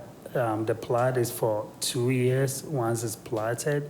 And then the building permits, I think it matches with the same timeline as well. 2 years. But once you start construction, then basically you don't have expiration date. So once we approve a whole area and you start construction, because we can't limit, the time or force you as to when you finish construction. So you could do maybe phase 1 or something like that. And it depends on and then how it's hold also until- approved. So sometimes for a big subdivision, they plat it in sections. But once you plat a section and you start construction, basically you don't have expiration Okay. date. Got it, thank you. That was a fantastic segue. I'm glad we're talking about planning. Councilmember sorry. Summers. I'm going to ruin your segue. Could you, I see what the numbers are saying. There's an increasing demand for some rental units, but can you tell me why there's an increasing demand for rental units? Is it because of a lack of housing that's for sale? Is it because there's a transient nature of the workforce? this stuff changes. When I first came on council in 2006, they were selling apartments as condos because people were trying to buy stuff. Yeah. So, And now all of a sudden, 20 years later, oh, I feel old now. We're talking about, 40% is now apartments. And I'm sorry, but when we tend to conflate apartment with affordable housing. Not, right? That you don't control your checkbook at that point. The land, you're a tenant. It can increase the cost. So if we're really trying to build wealth, if we're trying to get into affordable housing, we need to see, condos or at least something that can be purchased. It seems to be an awful lot of apartments. So what's the economic force that's driving the apartment builds? Yeah. Go ahead. Vice Mayor, Councilmember Summers, I will answer and then I will get the consultant to also help. My understanding, there are a couple of factors. One is, as we said, income has not matched up. So to be able to have the down payment right now, people are not able to save to be able to have the down payment to be able to basically afford a house. And with the high home values, basically, which requires higher down payment. That's one. Secondly, the high interest rate. Right now, because of the high interest rate, is making people, first of all, not able to afford, or those that can afford are also holding back. So that, and then one critical part of this whole thing is also the trend based on our population. It's being said studied all over around that the millennials and all that, they are not much interested in home ownership. And so that's one of the things that is influencing the trend. So if the demand is there, the supply will be channeled towards providing, meeting the demand as well. And I know Susan has something to add because this question came up in our Housing and Community Development meeting. Susan, can you add to it? I thought you handled it really well, Nana. A lot of people are holding off why home sales are so low as well. What you don't see a lot of display out there is they don't want to trade their low interest rate for a higher one, or they can't qualify for a loan or choose not to with the higher interest rates and the construction costs. Or getting up to 400 a square foot for residential. And some people just said, but we're pulling back. We're not going to build right now. Yeah, it's going to be an interesting challenge in the future because on one hand, they can't find a house to buy, so they're renting. And then once they rent, that rent continues to go up, so they can't save money for a down payment on a house when it does become available. And so I wish I could sit here with the answer to the question right now, but it's, I fear we end up in the same place as in 2006 where the apartments start to sell as condos and they're not really being developed for that. So I have just Councilmember Duff. one comment on it, because I often why don't we have condos for sale anymore, right? Because that would be maybe your first purchase of, and work your way up, right? And you can't find it, people want it, they can find it. I have 3 reasons in my limited expertise. First of all, the whole real estate investment, the REIT things and all those, they're out of control. Nothing else is happening in the market, but real estate is, and it's all about investment and rental, right? And leveraging that for the next purchase. Second of all, the state has some kind of construction contractor warranty for 10 years on a unit, on a new build. And they're just like, if I'm going to warranty for 10 years, I'm going to own it for 10 years, or have that, whoever developed it is going to be responsible for the construction of that. So they're like, hold on to it, rent it. After that, we'll think about selling it. But if I'm responsible for the warranty on this property, it's a good rental. Other thing is opportunity zones. We have opportunity zones, and the premise on that is investing capital and not touching it for 10 years, right? So you keep it as a rental, definitely. You don't unload, sell a property until you can hold it for at least 10 years, because then your gain is not taxable. So those are my philosophies. So then the question that doesn't have to be answered right now is that what are the policies that we have as a community that maybe we need to change to, that might encourage more development of housing that we can get into, but we don't have to answer that here. Councilman Spillman. I think just one of the things that I hear and that I think is true that we're missing is that a lot of people just don't want to own anymore. They don't want a house to take care of. They don't want to replace the air conditioning when it goes out. Young people up to maybe people who raise their family and are done with the whole house and yard thing. And it's just easier to rent 'cause someone else will take care of all the problems when they arise. So I think just societal shift in renting has impacted this huge. Vice Mayor, Council, that is absolutely true. However, the studies coming out of the planning research is also the pandemic is beginning to influence that decision or that trends in the past years, because in the past leading to the pandemic, that seems to be the trend where the younger generation did not want to own homes and all that. But after the pandemic, when people were stuck in a small place and couldn't even go out, that is beginning to really change the trends. That's one. And the question as to why we don't see townhomes, Mary can attest to it. This is a fundamental question whenever we meet with the development community, saying that we know Mesa has a gap when it comes to townhomes, and we try to encourage. And majority of it comes down to the 10-year construction defect issue in the state of Arizona. That's what they tell us, that, you know, because of that, even when they're talking to investors, they see that and they don't have any interest to be able to be responsible for that 10-year issue. I have a question. So is that, so then I would assume that valley-wide, that there's a low supply of owner condos and townhomes? It's not just a Mesa problem? Kind of. We're not aware, but it's a general valley-wide issue. So the developers that we've talked to are not only Mesa developers. And this actually came up, I was part of the Valley Metro Partnership a couple of months ago. We discussed housing needs, and that issue came up. There were Phoenix, Tempe, and all of them. That was something that was discussed. They talk about it too, the development community, and those communities are not building condos. Yeah. Yes. Do you want to keep going? Okay, sounds good. So what we're seeing on this particular map, Council, this is showing where the pipeline is, where things are being constructed. In two colors, you'll see what is platted and what is active. So that first figure you're seeing on the left there, that 275,000, that's the number of units in the pipeline.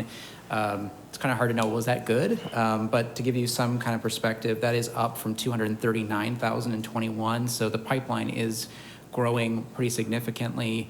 I'm going to jump down to that last bullet point, the 97,000.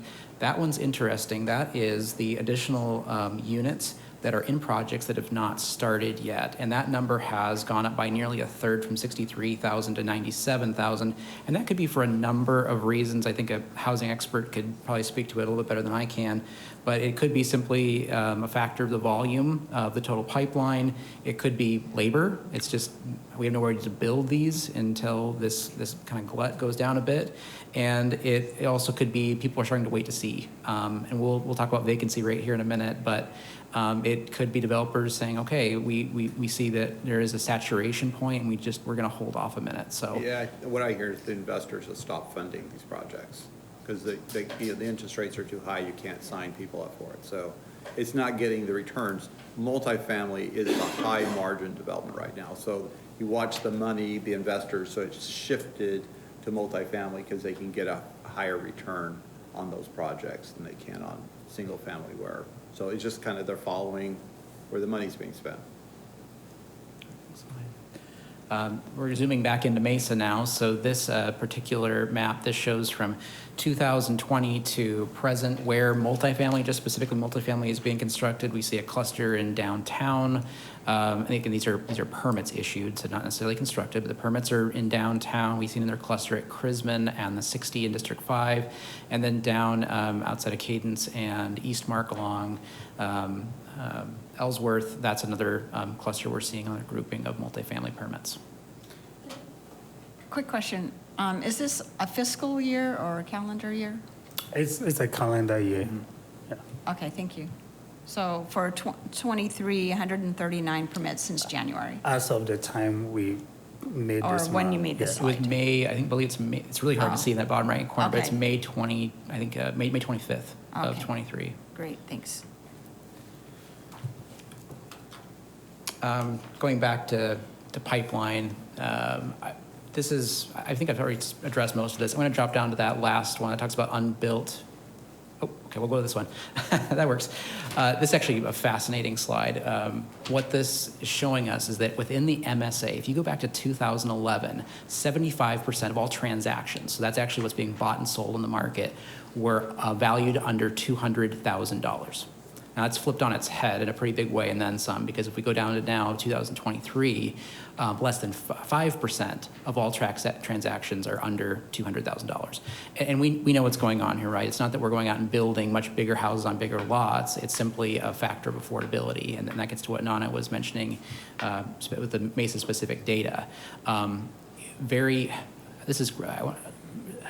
Summers talked about this, about the bar and getting there. And I like this slide because it shows us very clearly what that bar is. And so if we're looking and saying, okay, what does it take to buy residential property in the market right now? That bar is 300,000 because 85% of all the transactions happening right now are 300,000 and above. And so for anybody who's making that 50 AMI, 30 AMI, they are not going to fall into this category. And so what's left to them? It's to rent. There's a lot going on in this one. I'll try and explain it quickly. What you're seeing is a lot of circles. These each represent a single complex somewhere in the valley. There's two colors. One is that teal, and then there's a clear circle. The teal is representing the apartments with a rent that's under the median income, and the real dollar figure for that is about $1,760. So generally, if you see the teal dots, those are more affordable units, and this clear circle that are more the kind of high-end, more expensive units. You will see that there are about 20,000 units across the MSA that are currently for rent and that are available, that are under that 35% median. And also, just kind of as a visual litmus test here, we can see in the West Valley over by Litchfield Park and Goodyear, you see a lot of clusters of the teal, but over in Mesa, we don't see a lot of that. And one other minor thing to point out, you'll see a lot of circles with a 10. That's not necessarily an issue. There's a functional vacancy rate in multifamily, and there's always a churn happening, and that functional rate is 5.8%. There's always going to be a 5.8% vacancy, so depending on the size of the complex, you may always have 10 units available. So that's kind of some noise in the data, and just wanted to point that out. But you'll notice in Mesa, downtown, West Mesa, District 3, District 4, we have some vacancies, but then not much else. This has to be tied to some economic development trends too, right? Because when you look at Tolleson, Glendale, Litchfield Park, there's a lot of development of third-party warehousing over here that doesn't pay very well. Switch it to the other side, there's not a lot happening in Scottsdale for this. Scottsdale doesn't have a lot of third-party warehousing. Southeast Mesa, we're doing more industrial manufacturing. So what's the market, right? So if you're attracting high-wage jobs, those folks need high-wage places to live. Like we saw in a previous slide, we have a dearth of market rate and above apartment complexes for rent, as well as some of the lower wage ones. So, you know, it's one of those things about what kind of jobs are we creating? Yes? Council, Vice Mayor, Councilmember Summers, that's correct. So we are not working in isolation. That's why this is called a balanced housing plan, to make sure that, you know, we are working with economic development, all the city departments, to be able to find a way to be able to have a balanced approach of providing housing, because we know income and how much you earn influences the type of housing you can afford. Right. And with a focus, when we focus on advanced manufacturing in the region, we need to think about what housing that workforce needs and how we can insert that into our plan. Councilmember Goforth. Okay, so I want to make sure I understand. So in my district, the one on the very east side, right before you get to the Apache Junction line, it's probably at Signal Butte, Chrisman area, that Chrisman area, right north of the 60. So the green is rent under 35%, the red is rent greater. So those are on top of each other? Explain So that. you're probably seeing multiple units just Okay. being laid on top of each other. So for example, if you look at downtown Phoenix, you're gonna see circle on top of circle on top of circle. It's because there's a whole bunch, there's a cluster of units, and they're all kind of overlaying on each other. So I think that's the visual disparity that you're seeing in that location. Looks like they're all along the 60, Yes. too, right? That's it's about Chrisman and the 60, right over, well, it's a little bit farther east, but yeah. It's about Ellsworth, 60, a little bit further east. There's a cluster of units there. Fairly new ones, too, I think. Yeah, I think a lot of them are pretty new. All right, so this big takeaway for council today. I talked a little bit earlier about functional vacancy rate, 5.8%. If we look back through 2018 to 2020, we were about 6.5, so a little bit higher vacancy rate, but not that significant. Then there was a dip, there was a crunch, we go below that, and ever since about 2021, we have had a steadily increasing vacancy rate. Now, this is mirrored nationally, but not at the severity nationally. If we look at Fannie Mae data, Fannie Mae is expecting that we're going to hit the zenith of vacancy rates nationally next year sometime, and that zenith will be about 6.25%. We're already at 9.5% in the MSA. So what does that mean? It means, well, it could mean a lot of things, but it could mean oversaturation. And so we talk about stock, other housing, and confusion. Well, if we just build the houses, this will solve the problem. It's very interesting what's happening here, and it's something that we need to watch very carefully. There's a lot of inventory about ready to come on, too. There's more coming, so. So do we project, or experts project, because all of the projections and what we've seen is like the multifamily rates like increasing tremendously, and it doesn't seem to be stopping, right? So with this information, does it seem like it's gonna I've heard come to already a that normal? you're starting to see more incentives and, you know, discounts from some of these apartments. Because landlords, again, yeah. just as you drive around the city, you drive around downtown, Sure. right? Some of these large complexes are getting ready to open, and that's just gonna keep adding to the inventory. So these happen, right? You have these big swings where the momentum says, you know, there's lots of demand for a certain cost or a rent. Sure. And then everybody rushes to the market, and the ones that are coming up are the ones that are on the back end of that, and so they're gonna put pressure throughout. Because the new ones are gonna be the ones everybody's gonna like, and people are gonna go for the 1 month free, sign up today, you know, so I think we'll start seeing that. That's what I'm hearing across the region, is that, I guess it's oversaturation, it's just kind of a correction, and that's gonna fill up, or not fill up, but you're gonna see that hit. And then, you know, who knows, maybe mortgage rates in 5 years or so start coming back down, and then the people that are in the apartments that are paying a higher end are gonna maybe start looking to go the other way. I mean, this is, we think we're in unique cycles, but I think if you can look at it, you'll see those cycles going throughout time. Councilmember Spilsbury? I was going to say this for the end, but it's exactly what we're talking about. If on slide 16, it essentially is showing a 26,000 unit gap of what supply and demand is.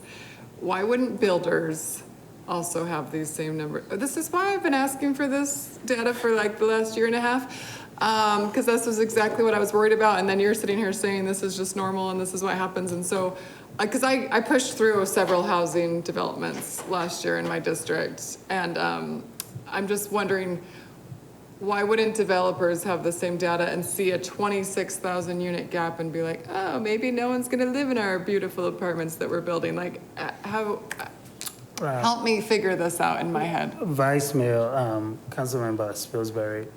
So this came from MAG, the state demographer, and for City of Mesa ourselves, this is information that we provide to the city manager every year. We have, every couple of months, we dig into all the permits issued. We match that with the one coming from the Builders Association. But when it comes to the development community, Number one is they need to make a case for their project when especially they are asking to rezone from commercial to residential. And also they've done some, I surely believe, some market analysis as to how they're able to pull.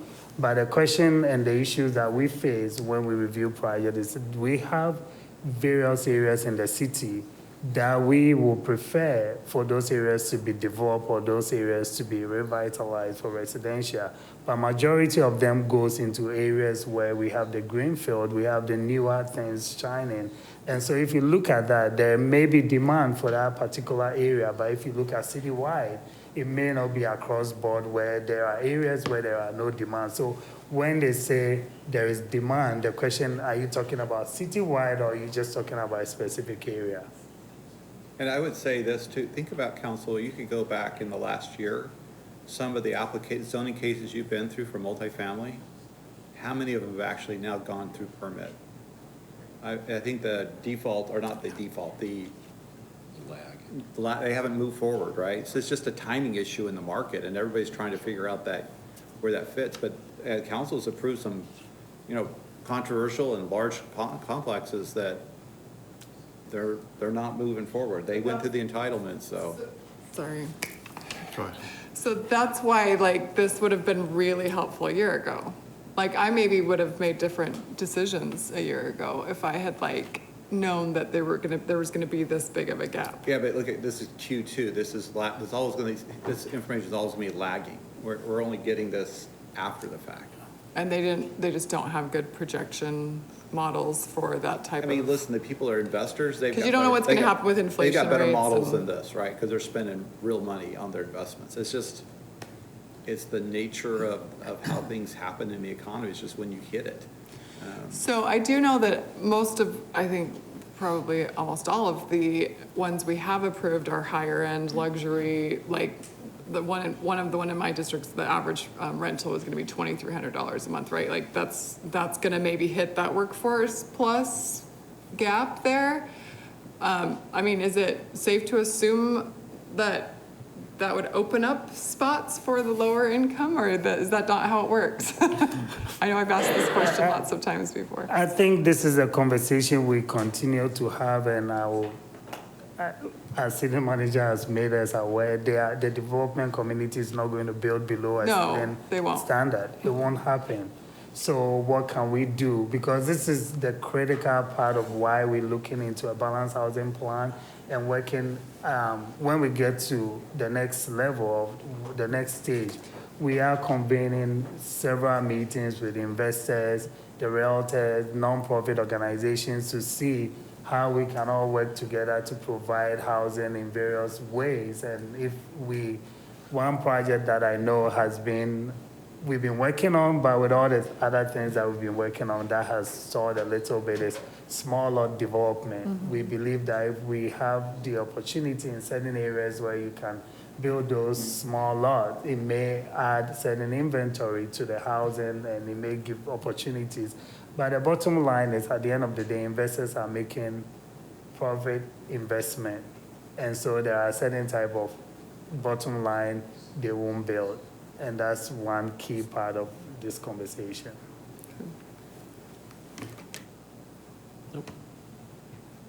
All right. A couple more slides, I think. Yeah, I think one more, Jeff.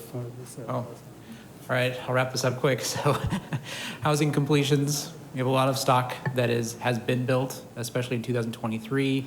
We're getting back to pre-recession levels. And the permit activity seems to indicate that demand will remain strong, that the mix between multifamily and single will remain fairly steady. But we're balancing that with what we're seeing with the vacancy rates and the affordability easing in some markets, and that may be a signal that the market is cooling. So those are your big takeaways from the MSA.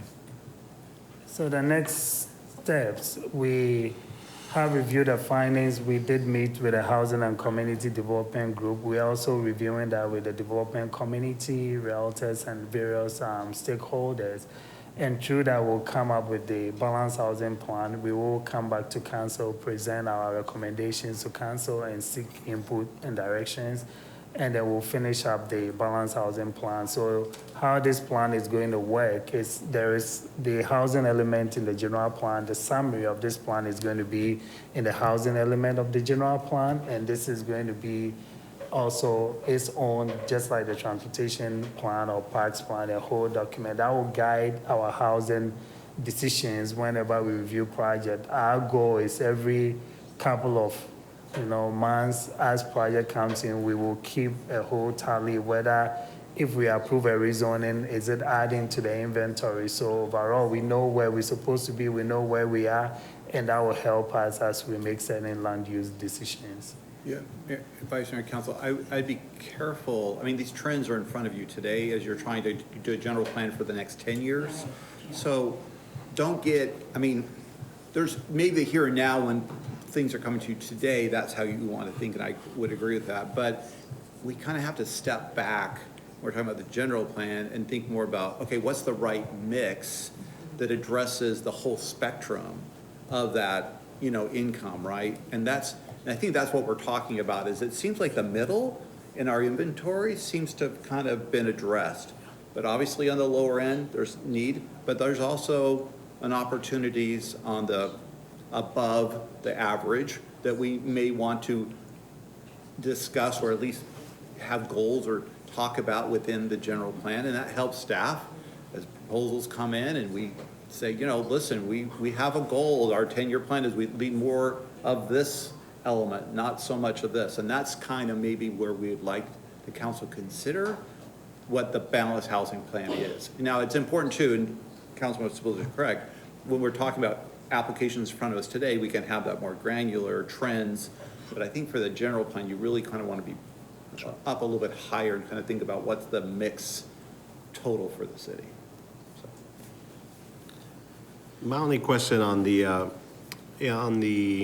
I understand the general plan, be more higher level, but as far as when we look at more detailed pieces, like is the balanced housing plan where we can get into detail? One comment that Nana mentioned, we're so large, we're 140 square miles, right? It's, you look at other municipalities like Tempe, it's like 1/4 of our size, right? Eastmark. So that's like Eastmark, right? And so when we look at sections of our city, they have various different dynamics, right? As far as what type of housing and what we can look at in a more detailed level.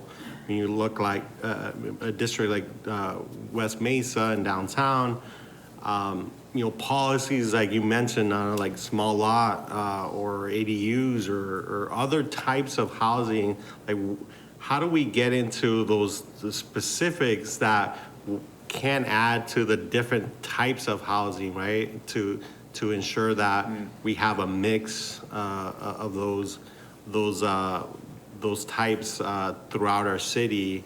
I think that's where I'm not sure where to have that conversation because this is more, again, understand higher level, but I think we definitely need to figure out a way on how we create a space to have more granular level detail on how different areas of our city and how we can look at zoning, how we can look at policies that make it maybe easier or lead into incentivizing more of the types of development that kind of fits those areas, because as you look at west of Gilbert, it's all developed, and so we're talking about infill development, we're talking about those pieces, but I feel like we don't have necessarily the mix of maybe zoning, or not sure what we're missing, but it's not leading into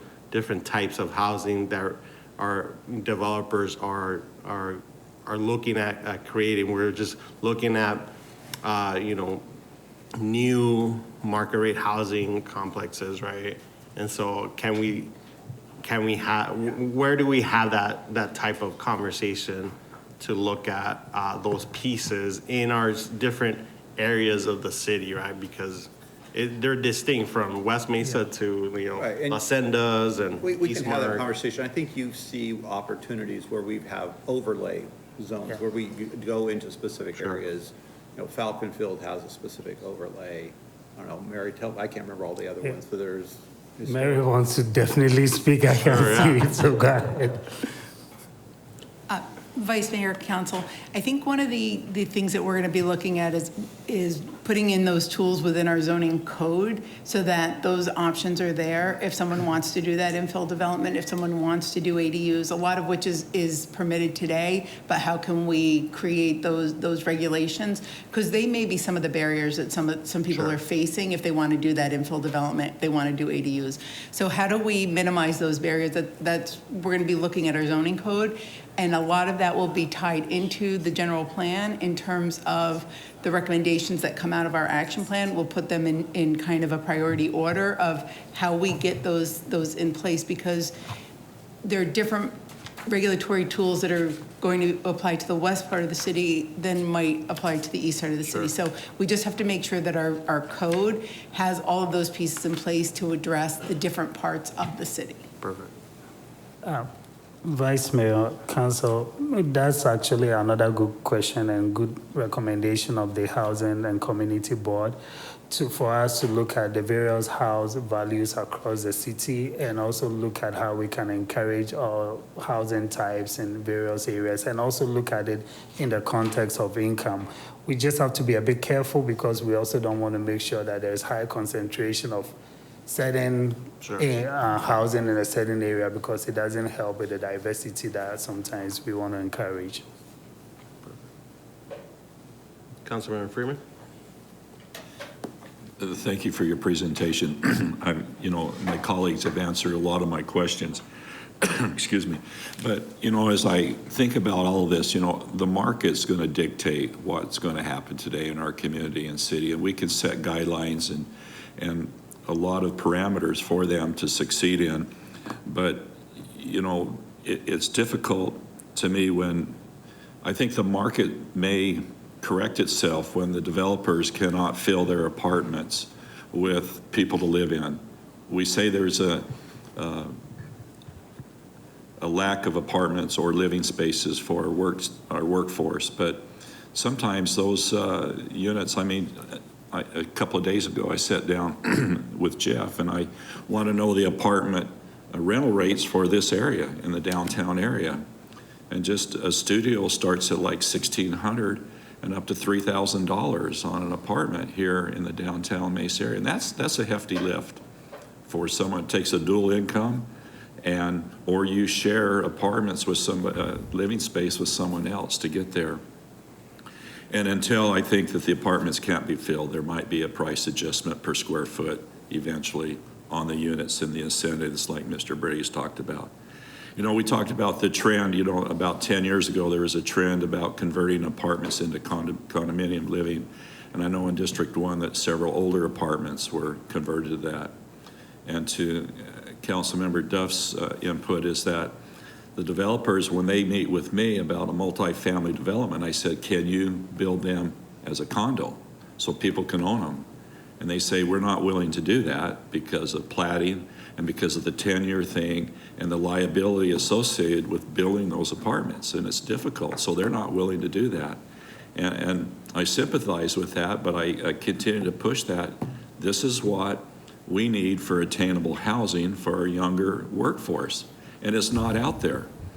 I worked with a developer, and to Mr. Brady's point, we've approved a lot of zoning for multifamily, and they're not being built in our community. A lot of us have stuck our necks out on the line for it. And it's financing is the biggest issue. They cannot get their projects financed.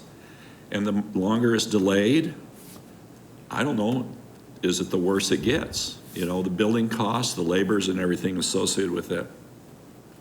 So it will take a trend to where maybe they circle back to where they take our older apartment complexes and convert them into condos, which I think is very important. I think I've covered everything. Just as a city, we experienced, I'm going to finish with this, Nana, is that when we talked about the Central Mesa reuse pipeline, originally it was like $80 million. What is the cost today, Mr. Brady? A lot more, like 3-4 times that, yeah. And that's, we're experiencing the same pain. And consequently, you know, we can't change the economics that are driving everything out there today, but we can be sensitive and be more in tune to what is happening so we can be prepared what's going to happen in the future. And that's all we can do. We can lay out some great guidelines, and we have to be flexible and be able to change. So that's my comments, and I support my colleagues' comments as well. Vice Mayor, I think, Vice Mayor, Councilmember Freeman, I think you brought a good point, and I'll add to this. Bill, too bad he's leaving us to just continue to hustle alone, but this is a chicken and egg issue. We're talking about the market so many times when we have this conversation with the development community, they tell us the reason why they won't bring certain users into Mesa is because we don't have either the population within that radius to support it, or we don't have the income to support it. So that's why they want to build houses that eventually may create a demand. Well, land is limited in supply also if we are not careful, and then basically by the time we approve all the housing in that area, there is no commercial space left. And so this is why it's important. Our goal is to really form a partnership and create an environment to have this balanced way of planning our city. So the market right now may be, the demand is to just build those houses, but then if the land is not available after they build the houses, we won't have anything else to correct some of the things that are needed for the area. So we have to look at it in a balanced way. Councilmember Summers is going to jump in on this because to his point, commercial, but we got to be careful about what kind of commercial, and is it really providing the employment, or is it just using space? So. Yeah, that's it. And are the rest of these slides that are in here just for us Just to review? backups. Okay. Could you just pull up slide 35, or the number 35? It's executive housing by percentage. So, Jeff. The only way, I want to bring this up because it shows how much below we are even in the county average. And as we try to bring in advanced manufacturing, we've done some spectacular work throughout the valley. I think you just did a ribbon cutting you'll talk about here in a little bit. But all the companies that are moving in to Gateway Airport, particularly in my district, and Boeing, we don't have the housing that company executives want to live in. And if we use up all the land, then this particular segment is going to be very hard to go after. It's one thing to knock over a mall and then come up with new vertically integrated mixed use, condos, apartments, whatever, higher density housing.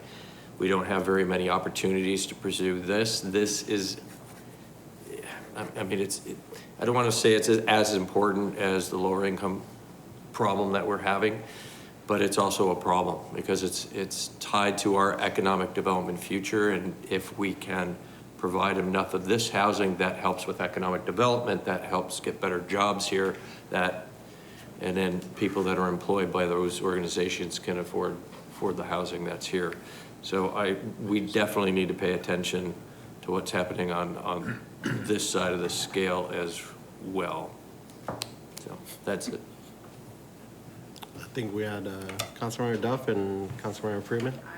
You're good? Okay. Councilmember Freeman. I just want to make one last point, is I have a home builder in District 1. Their starting price point for a home is $750,000. That's for the basic home. If you do any add-ons on that, I mean, they're going to be beautiful homes, and some of them are pre-existing already over at the Red Rocks on McDowell. With that said, I mean, there's a limited number of people who can afford a home like that. And then if you get into it, She's claiming it's her district. I know, we share. Well, we share the home builder, and I go by my GPS. I have no boundaries. Oh my goodness.